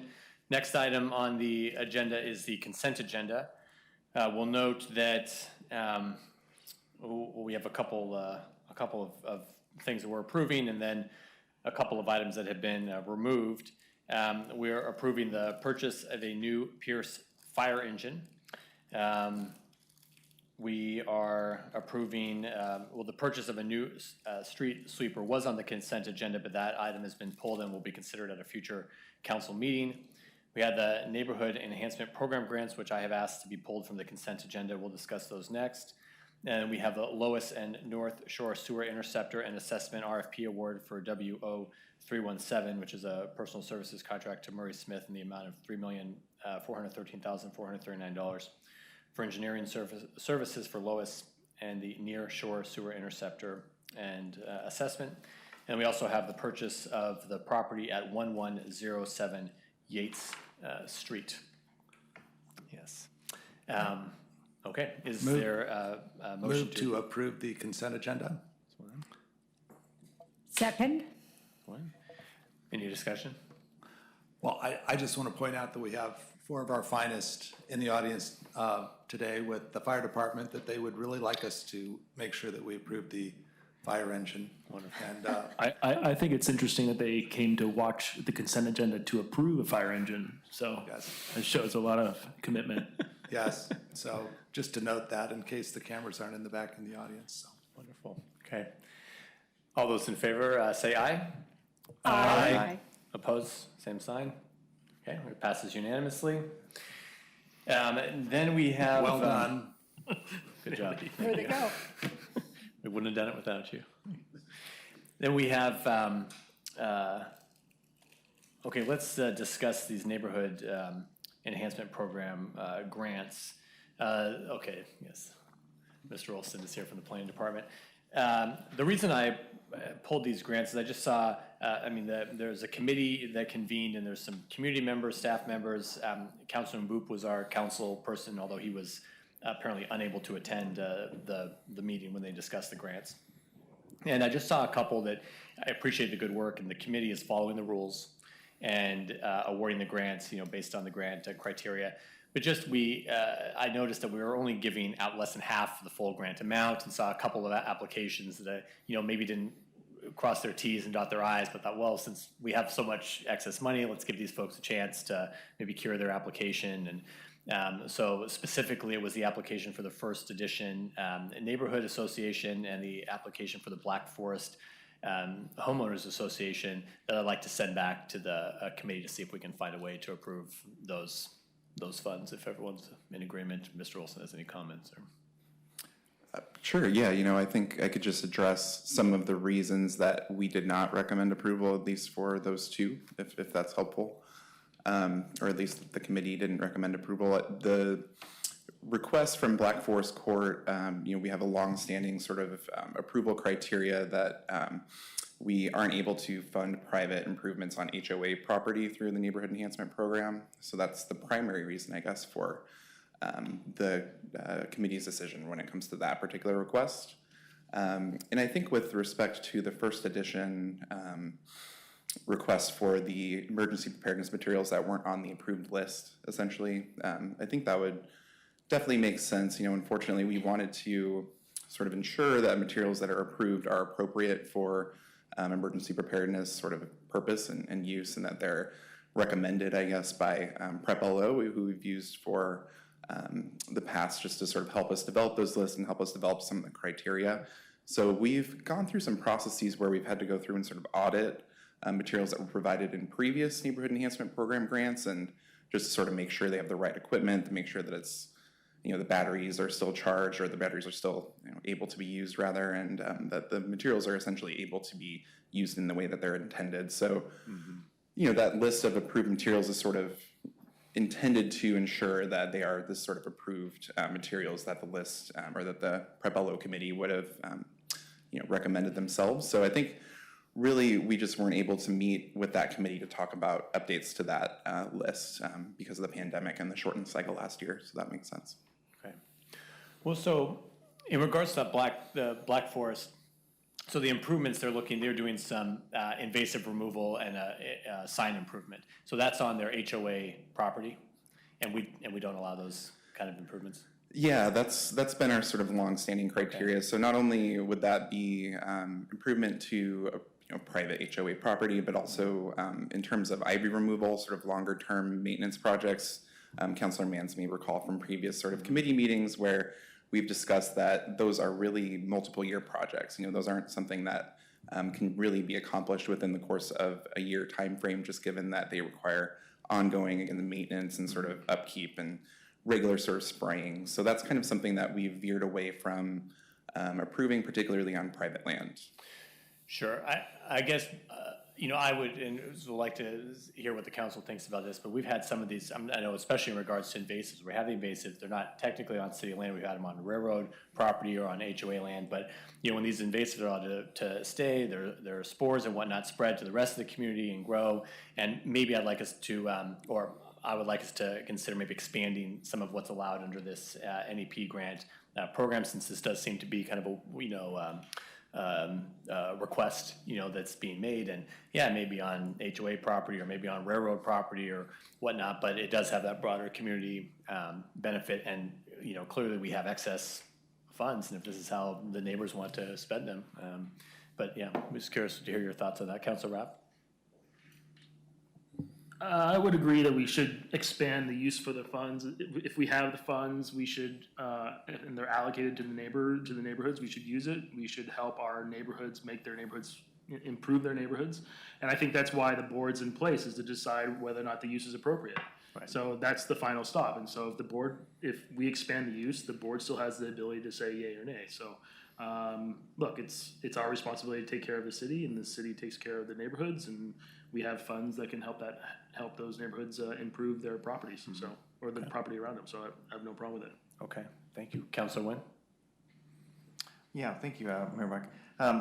A couple of points. First thing, I want to kind of look at, again, to kind of reiterate some of the, what's been said already, but looking at some of the different uses. So I would support that. Second thing I want to ask is, now that this year's gone by, I want to kind of look at more closely next time when we appoint people to the committee making decisions. I think that's important that we are involving some good representation from the community, because these are, at the end of the day, they're going to enhance the neighborhoods people live in.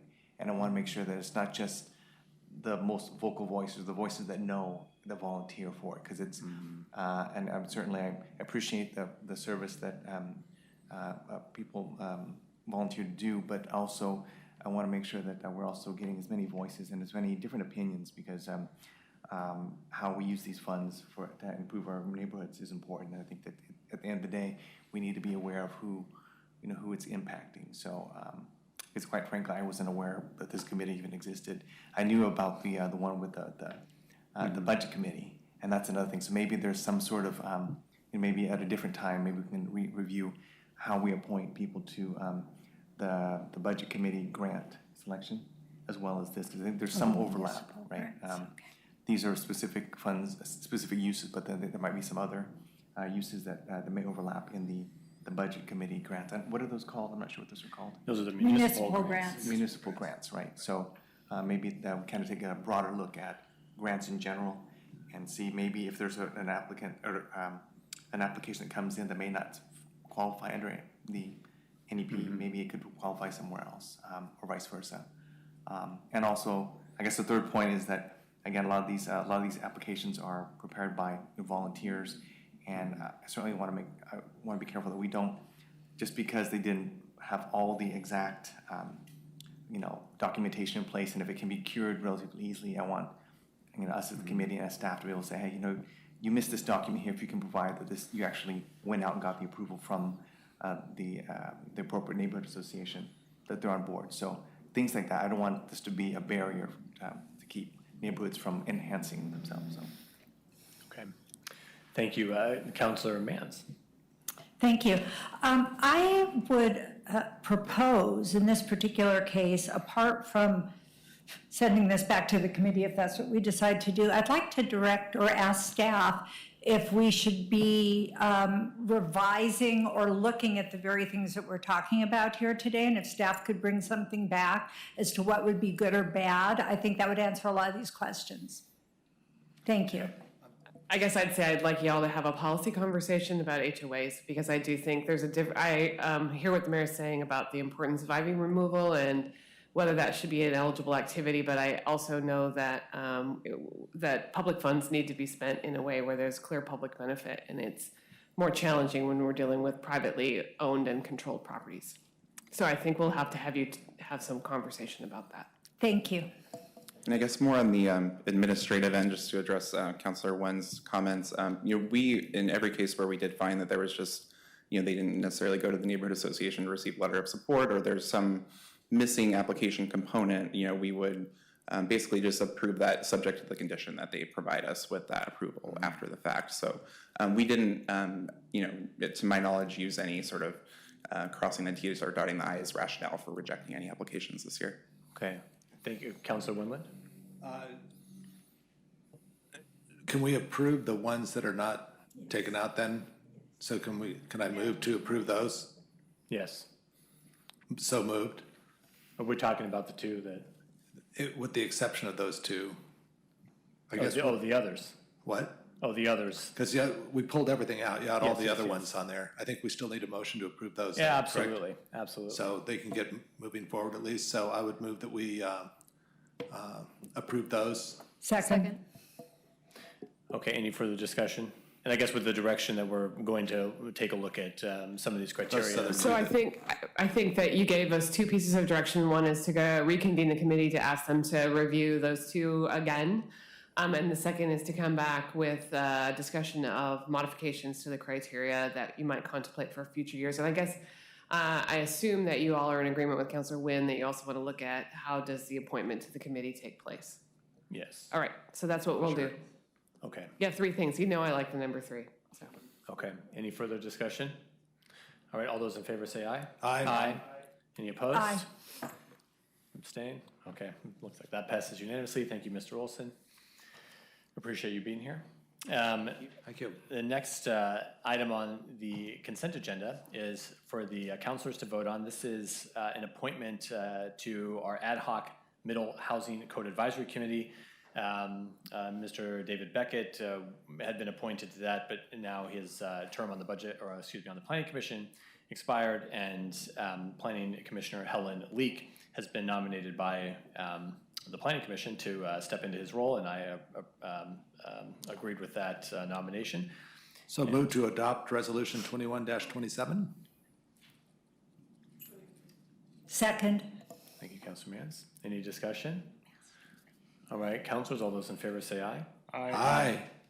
Aye. Any opposed? No, looks like that also passes unanimously. Okay. Is there any information from council?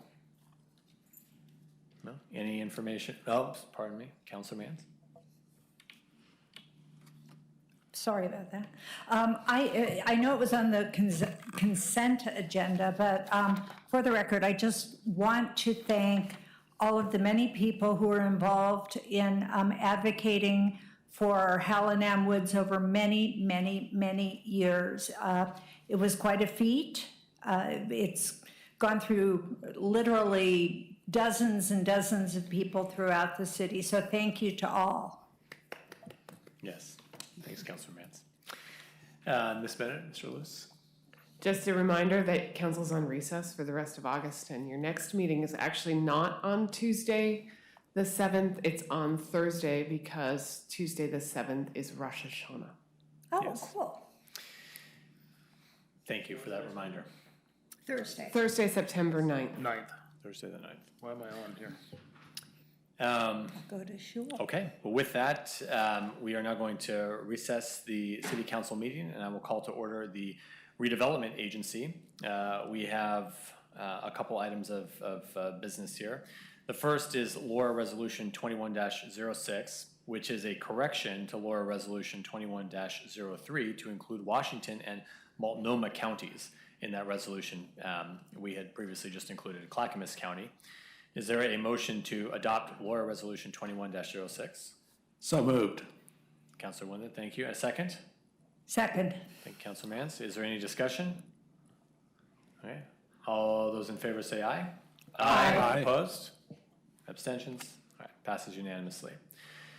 Next item on the agenda is LORA Resolution 21-05, which is approving appointments to the LORA Budget Committee. Now, do I vote on this one? Move to adopt LORA Resolution 21-05. Second.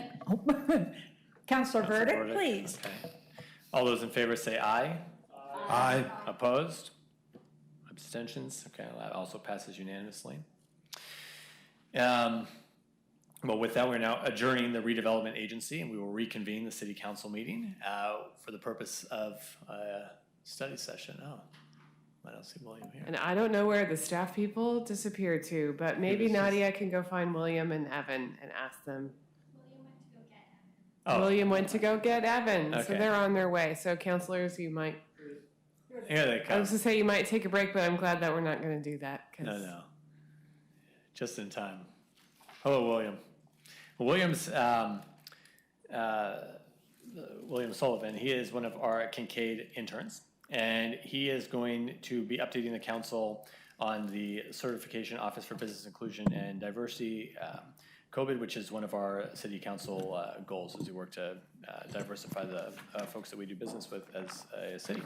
Is this his first time presenting in front of the council? First time. And can we also say it's his last time as well, because I think William's last day with us is next Thursday, August 12th.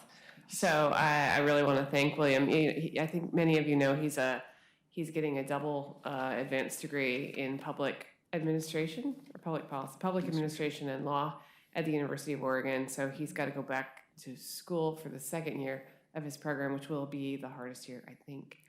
And we've really enjoyed having him here, and it's been great having someone interested in the law as part of this particular project. Thank you. First year's harder. It will be hard. Thank you No, very I much. think it's your first year of law school, right? You're doing your second year of the MPA and your first year, so this will be hell for him. I mean, I didn't just say the H word in public, did I? I think, I mean, but he's up for it. If he can be the Kincaid intern at the city of Lake Oswego, the first year of law school will be a cakewalk. Call Welcome. her when you need, study aid. Need some moral support. Absolutely. Well, thank you. Good afternoon, Mayor Buck and city councilors. My name is William Sullivan. I'm one of the Kincaid interns working in the city manager's office, and Deputy City Attorney Evan Boone and I would like to briefly share some updates on Council Goal 3B this afternoon. So I'll turn it over. Yeah, just as an opening remark, of course, the council set forth a goal to take a look at expanding the diversity of vendors that the city contracts with, and so we began that process. As the council hopefully recalls, that I began that process while I was also serving as the city attorney pro tem, and therefore wasn't able to devote as much energy as I had wanted to. But we did contact. I thought what we need to do is kind of get a lay of the land from the other jurisdictions to see how far some others have gone down that road, and thus what we could borrow from them because they've already plowed the field on it. So in short, I think what we found is that we are certainly not the last jurisdiction to start down this process. In fact, we may be, we're not the leading edge, but we're kind of right behind it. And so we do have some stuff we can borrow, but as far as how fast it will work on the ground, that I have concerns about. Partly, in addition to getting our own staff trained and that sort of thing, the pandemic has caused a decrease in the number of COVID-certified firms. And thus, as more jurisdictions are trying to get them to propose, and they have less numbers of firms that are willing to receive proposals, you have a mismatch, obviously. And so, we want to set up, I think we still want to get the process set up.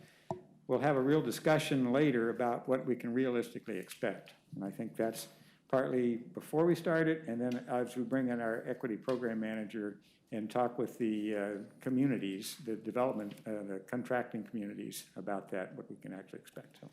So with that, actually, first my legal assistant contacted jurisdictions. I've been talking with attorneys in the various jurisdictions. And then William has been so kind to actually do some of the legwork on it with them and kind of pulling this together. So I'll go ahead and have you walk us through what the main highlights you found.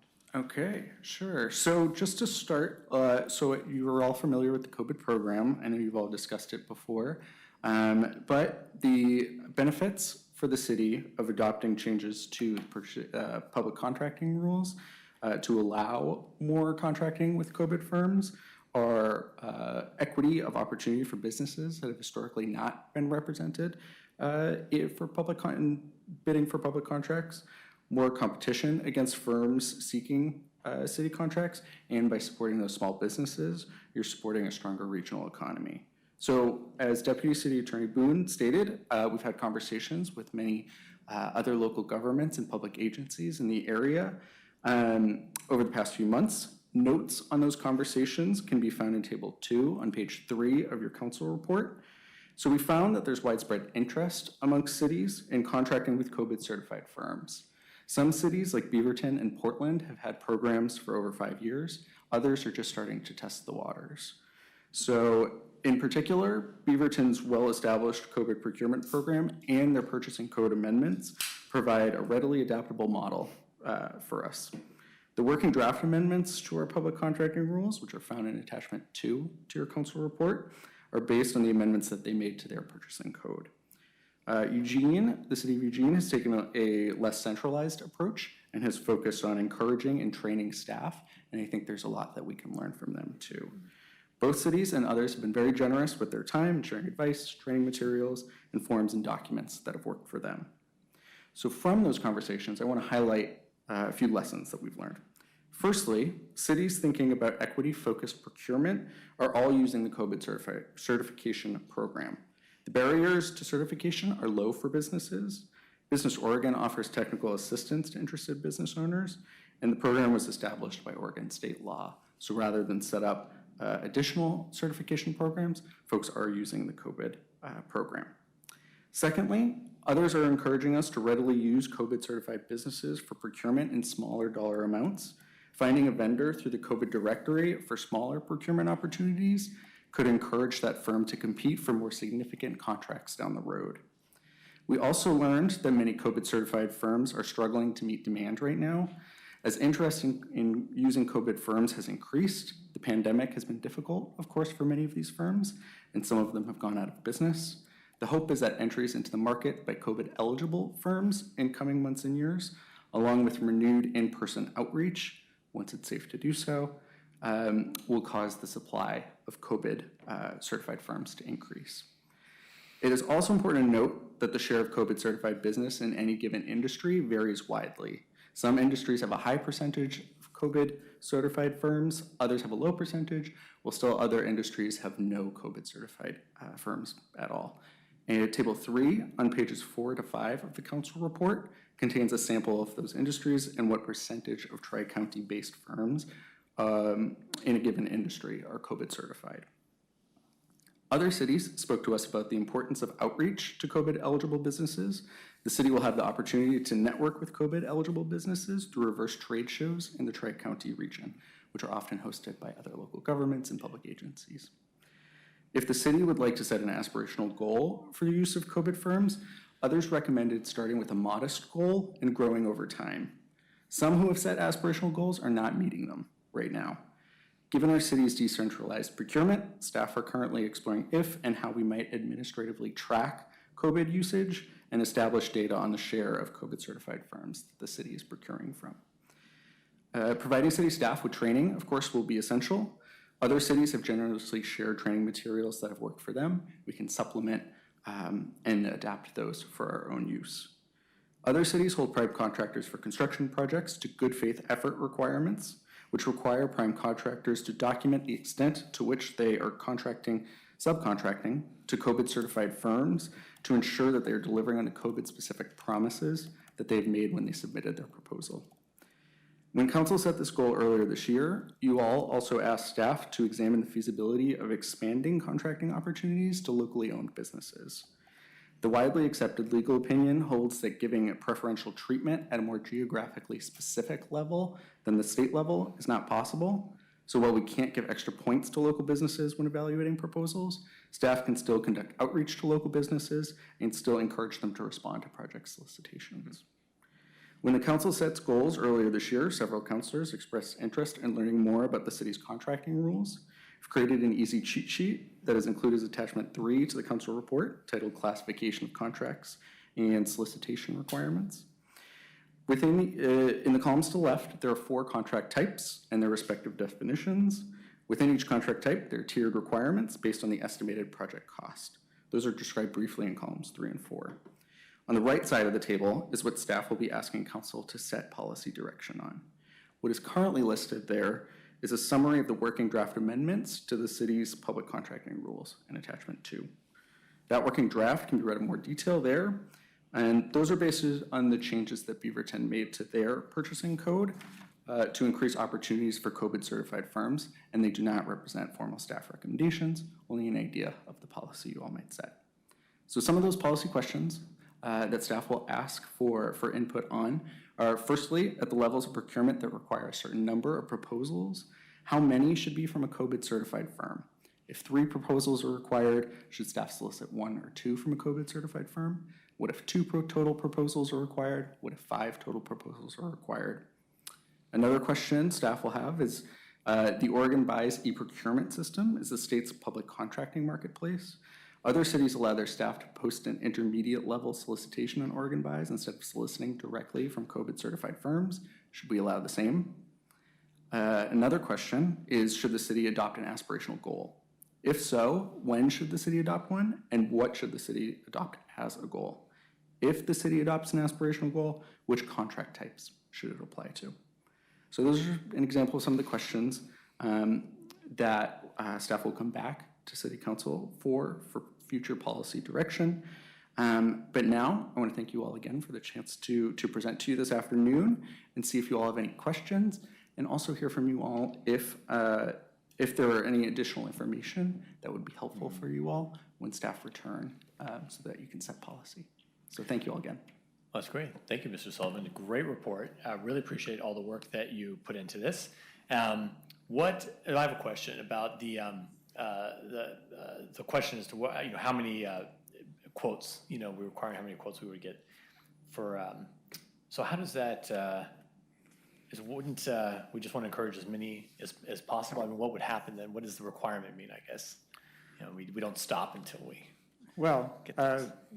a project manager depends on the level of the contract.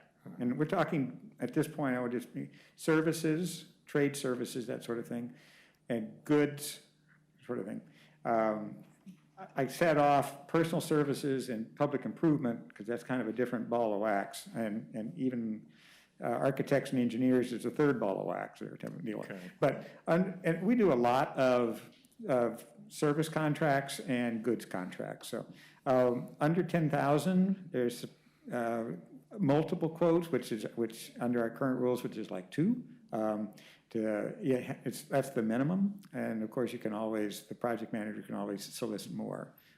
It's a balance, obviously, in how much time, administrative time, is spent getting quotes just for the sake of getting quotes. That's you don't want to get 3 or 4 or 5 when that takes a lot of follow-up time with the people. So the project manager has to get at least 2. You have a different question, I guess. Maybe I'm not answering. Well, just so let's just take the goods and services. So if it's less than $10,000, they don't have to get any bid. They don't have to compare bids. They can just contact. Well, they can get quotes. That, again, there's a distinction in my mind between quotes and bids. Bids is advertised, and that's a huge dollar. Quotes. So they need to get quotes. They would need to get at least 2.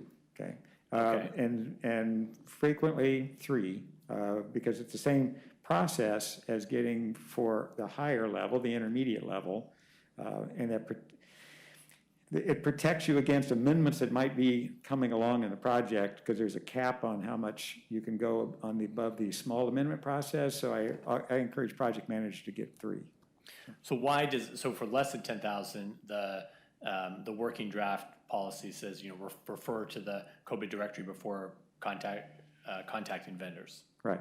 So but then for larger amounts, we would require, so why wouldn't we require a certain number of quotes for the lesser amount? Require the number for less. Yeah. You would refer to the COVID directory to find out which vendors are in the, first of all, of course, that provide the services, and in the category that you're looking for, but also that are sort of responsive to the area. Okay.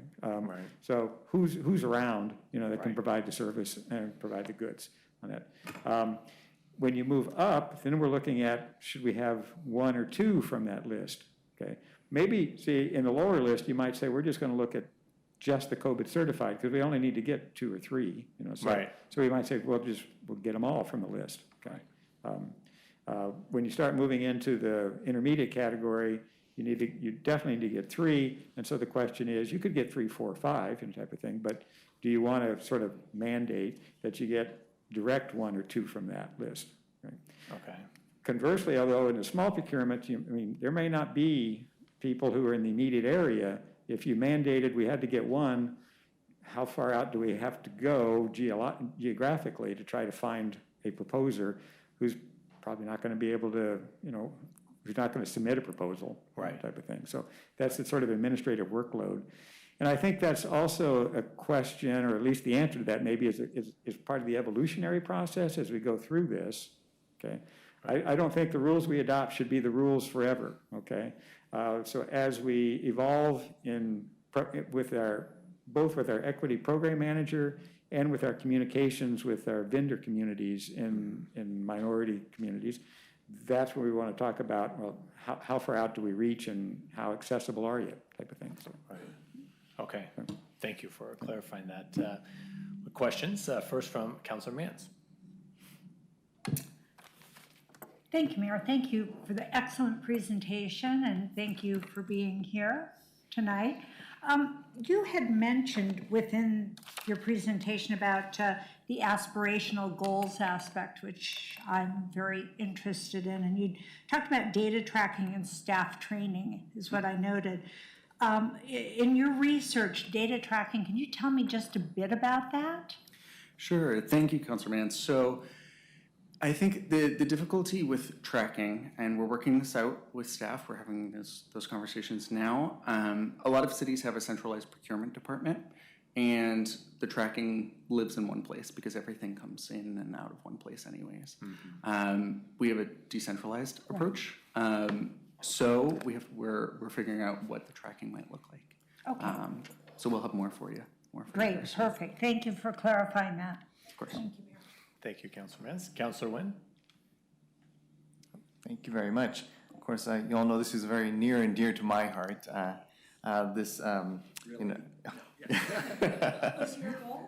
Well, I guess speaking from a standpoint of being a COVID certified business myself, I'm kind of looking at this conversation in a couple of different ways.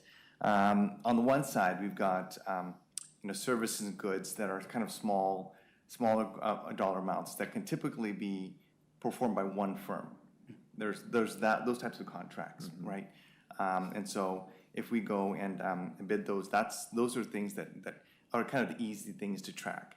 Then you have the other side of contracts where they're much larger. There could be involving multiple trades. When you build a road, for example, it's not just paving, it's excavation, it's flagging, it's providing some of the auxiliary services to that. And so I think that's where I think that I've been in part of conversations where diversification of suppliers is nice to put on brochures and things, but when the rubber meets the road is when how do we as organizations actually create the capacity. That's what we're talking about here, is when we talk about, well, we looked on COVID, there's only one COVID certified firm that can build a freeway, right? You don't go from a startup business to be able to have the capacity to be able to do that. And so how do you build that capacity? And that capacity is built by providing opportunities for smaller firms to join with prime contractors so that they can be able to have that knowledge transfer. So I think that, you know, as we are preparing, I think that although I think that there's a lot of opportunity in single firm procurement, that's great, but I think there's going to be a much larger opportunity for us to be able to make a much more meaningful impact to create the opportunities for smaller businesses. So when we go to put together RFPs, you know, I know that there's a rubric, there's a criteria on how do we score our proposal. Always things like experience, past projects, financial capability. But then I think in many of these large prime contracts, there's also a criteria where you can get additional points. Well, what are your efforts to coach a smaller woman or minority-owned business to be able to maybe get a small segment of that, and you're able to either get zero. Points aren't taken away because you don't have it, but there could be additional points awarded because you have that. And so it takes the onus away from staff trying to look at the database and see who's available, who wants to build this project, for us going and say, hey, can you bid on our project? Puts the onus now on the prime contractor. Prime contractor, you leave it to the market, you leave it to competition. So if you got, you know, construction company A that builds, you know, freeways and builds vast public projects, and you got company B that does the same work. So they're all vying for the same project, but now puts them into competing against each other. Well, how can I one up the competition by how can I reach out to the local, how can I reach out to minority-owned business to be able to bring them on board so they can get the skills so that one day they can maybe bid by themselves. But you have to start somewhere. And if we set the aspirational goal, which I think is smart to start small, so that when prime contractor A says, you know, when they come to present a proposal to council for final approval, and we see that in the council packet, you know, the criteria, and we see that this prime contractor A is just as capable as prime contractor B, but they've made that extra effort to be able to provide some carve out to help another business. Because it's, in my experience in working with primes, there is going to be knowledge transfer. And that's what you're trying to do, is trying to build the capacity so that someday these businesses can grow and be able to get their foot in the door. I think of a perfect example that, you know, although you and John, you and I were going to build those restrooms over at Ironmark Park, I think there can be other firms that can do that work. But just imagine. $600,000. Yeah, you know. I know. Yeah. So, and those are types of projects where maybe for a smaller firm to maybe joint venture or partner with a prime and say, hey, let me build that part of it. Or maybe the prime say, this vast project, it's quite large. It's going to require a lot of capacity, a lot of infrastructure. But hey, here's a part where I think that maybe for a smaller contractor, can you be responsible for this portion of this work? That $600,000 was a small part of a much larger contract, right? So again, those are things that smaller contractor can go and say, look, you know, when they built that, they have that on their resume now, and then they can go and they can, you know, go to other public agencies. Look, this is on my resume. I was able to build, you know, these public restrooms for half the cost, you know, and still on time, right? But in any case, what I'm trying to say is that, you know, we have to figure out in our RFP process, in our processes, right, on how do we create that opportunity, not just by setting aside certain contracts, but how do we weave that into RFPs? Because the next time when we see, you know, public contracting for large infrastructure projects we have here, I'd like to see the presenters come and say, this is what have a slide that says, this is what we're doing, you know, to bring in small business as well. Because I remember early on, one of the very first council meetings we had was we were discussing the paving contract. And I remember the presenter was ready to discuss their small business inclusion activities. And I guess there wasn't an appetite on council to hear it because it wasn't required. But it goes to show that these prime contractors are used to making that part of their presentation. So it wouldn't be unusual for them to present on those things. So in any case, I spoke a lot on that. So. And Councilor, as I said, I put things into different balls of waxes. Maybe that's not a good analogy either, but public improvement contracting, which I think is largely what you're referring to, that contract area has a longer history of addressing contracting with COVID firms, okay, type of thing. And so they, through the criteria and looking at the good faith efforts to reach out for the prime contractor to show their good faith efforts in the past and what their program is to reach out to COVID firms in the subcontracting field, we would be analyzing the criteria based upon that. That kind of goes into the question of what do you set your aspirational goals to be and for what contracts do you set them to be. I think it's easier in the public improvement field, actually, to do that because of the longer history on it. The prime contractors are used to reaching out because when they go for the federal dollars, they've had to work on that a lot longer than the smaller contracts type of thing. So yes, we would be looking at blending those requirements into the public improvement contracts. And we analyze what the prime contractor does in determining their award.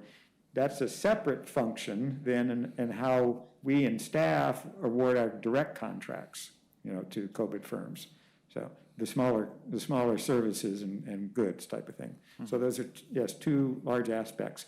Right. The third aspect of the one I said, or maybe the third one, was the architects and engineers contracts. And there's kind of interesting, I think, because under those contracts, we have to pull from a certain list already sort of pre-listed with us, the qualified base selection process. So I think we would basically take our list and then the COVID list and see where they matched up, to do some selection. But, if people on our list are not COVID licensed, then that's we're not able to reach out unless we do the advertising. Right.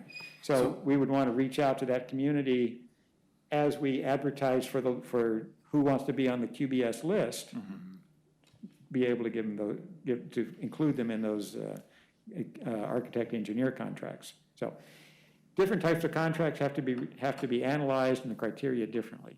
Right. Well, in terms of the architectural engineering contracts, I recognize that there's maybe in the state of Oregon there may be fewer, but I would say that if we were to open them up to other certified firms in other states. I don't know if there's a reciprocity between Washington State and I know that there is in Washington State and Oregon State and California, for example, because I'm certified in all three states as well.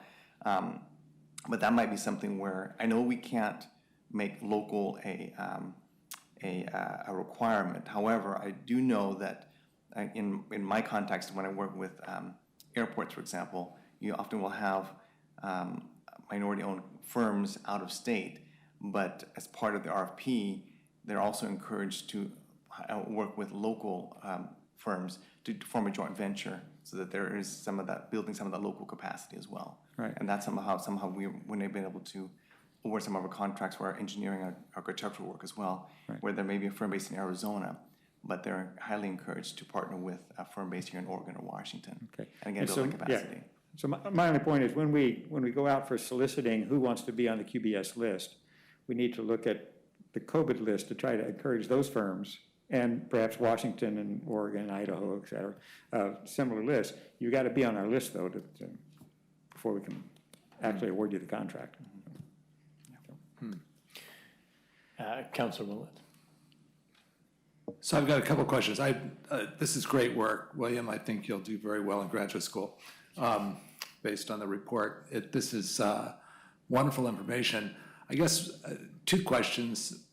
We're still obligated to take the lowest bid in most cases, right? Or is it, it still gets down to some sort of process that we have statutes that we're controlled by, that we... What we do, and we have to establish what the criteria is that we award under.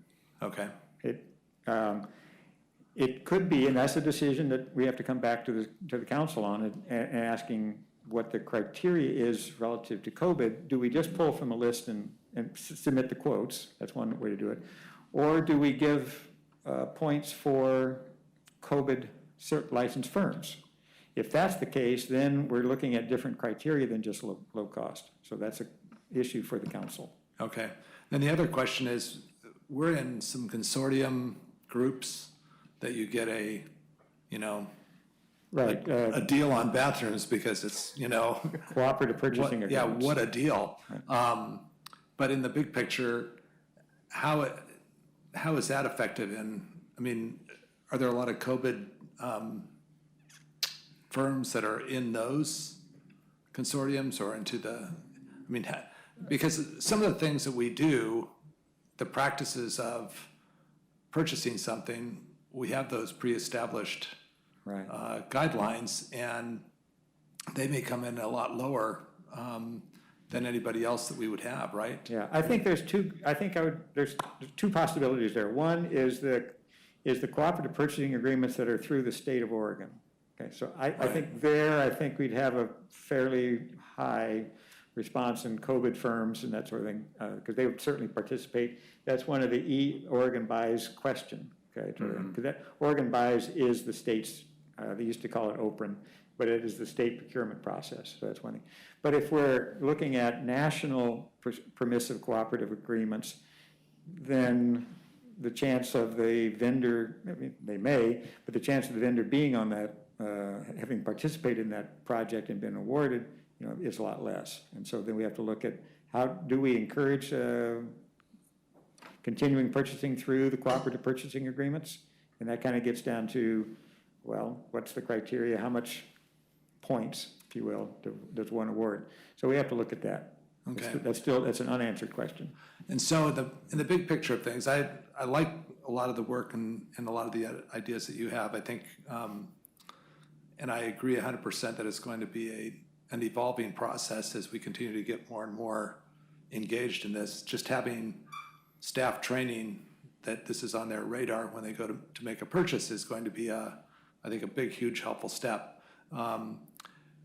My question kind of relays into how much does the city purchase as a total in a year of goods and services?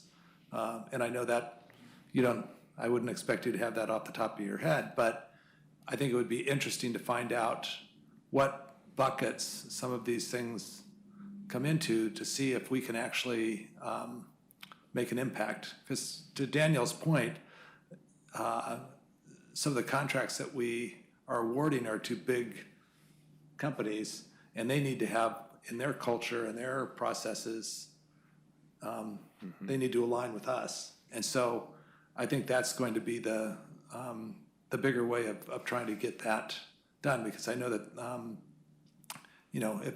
if we have small purchases like, I mean, I don't even know what a small purchase in the city, dog bags, at the city parks, I mean, that may be small, but it may be relative, but it could be a vendor that we could help, steer things. When it comes to, like Daniel said, a giant paving contract that, we're dealing with 5 companies that are gigantic. Right, or wastewater, or anything. How do we get them to buy into our philosophy, I guess is the question. So it would be helpful to know really where we can make an impact for the amount of money that we spend in an annual year. I mean, if it's $5 million or $500,000, I just don't know. It's millions. So I guess the other thing I would add on is I think the work that William's done to help us align with what other cities are doing is really important, because the other thing you don't want to do is you don't want to create confusion for the contracting community. You want to, if we have rules that are similar to Beavertons or similar to Tualutins, similar to Tigers, that's really good for everybody involved. And I guess that's the other thing I would say based on my past experience with this issue is that even though we make millions of dollars worth of purchases, we, in the cosmic scheme of public entities in Oregon, we're a relatively small player. And so it's going to be important for us to collaborate with the other public entities that are doing the same thing if our long-term goal is to help create capacity in this part of the business community. Because the reality is City of Lake Oswego acting alone probably doesn't create a whole heck of a lot of capacity, but collaborating with the other cities of our size or larger will help achieve that ultimate goal. Right. But great work. I know it's a very complex situation in all this. I guess I would just add, I think it's going to be easier in the public improvement sector, which would see large dollar type thing, than it is going to be in the smaller contracts, because that's going to take a lot of staff time, a lot of one-on-one contact, a lot of reaching out to the local contracting community, or the goods and services community, do that. So that's why I'm saying we might have different aspirational goals, because it's going to take a little longer in some than in others. Well, yeah, I mean, I understand that in the current business world, you can't even get a bid back from a lot of contractors, or you may just be lucky to get one bid, and you have to go with it. So it's, I think for the short term, we've got a lot of supply issues for people actually wanting to do bids on things. So anyway. Thank you, Councilor Woodland. Along those lines, I did have a question. When you were talking with the other cities, what kind of agency within the city did they use to manage the process, to not the bidding process, but to make those connections with the firms, to do the outreach, attend the trade shows and whatnot? So, to your question, Mayor Buck, a lot of folks have that run through their procurement office, but also project managers take responsibility for a lot of that too. And they can get involved and do outreach. And do we have a procurement office? We don't have a procurement office. And I keep pushing that. I don't make the decisions. I assist in the process on it, and I will, assist in the training on that sort of thing. But I think we're going to have to have some assistance from from equity program manager to get our primary project managers in the departments to get that on their awareness, and to then go out to, and we join with the trade fairs of the other jurisdictions. I wonder if that's something we consider as we talk about economic development chamber, and if that's something we help them engage in that kind of outreach. I don't know. Okay. Councilor Mance, take it home. Thank you. This is for Deputy City Attorney and City Manager Bennett here. What else do you need us to do? Do you need direction at this point in time, or can we mull this over? Are we on the right track? We'll be back to you to have the conversation about what you want to set for some of your aspirational goals. Okay. Hopefully we'll have a bit more information. I heard the question about how much do we actually buy. So we'll try to give you some ideas around that. Yeah. Go ahead. I didn't mean to step on the manager. No, Evan. As laid out in the staff report, would come back to you in late September. Right. Not your first meeting, because that's your first meeting in September. Thank Maybe you. your second meeting in order to fine tune this, and then that would give us direction to move towards a public hearing, because we have to notice the public hearing to amend the public contracting rules. Awesome. Sort of thing. And that would Perfect. probably be in mid to late November. That's sort of the best time frame that I would be working towards. Thank you Okay. so much for all of this excellent data. Really appreciate it. Thank you. And good luck, L1. Thank you, Mr. Sullivan. For Christmas break to assist in that? I might have to. You'll have me. We might have a need a contract for Thank you both very much. Thank you. Thank you very much. Thank you. Okay, and if there's nothing else, we're doing National Night Out tonight, which is exciting, and we have finished ahead of schedule, which is great. So good job, everyone. This meeting is adjourned. So what's happening with the National Night? Are we actually meeting downstairs as this, or is this just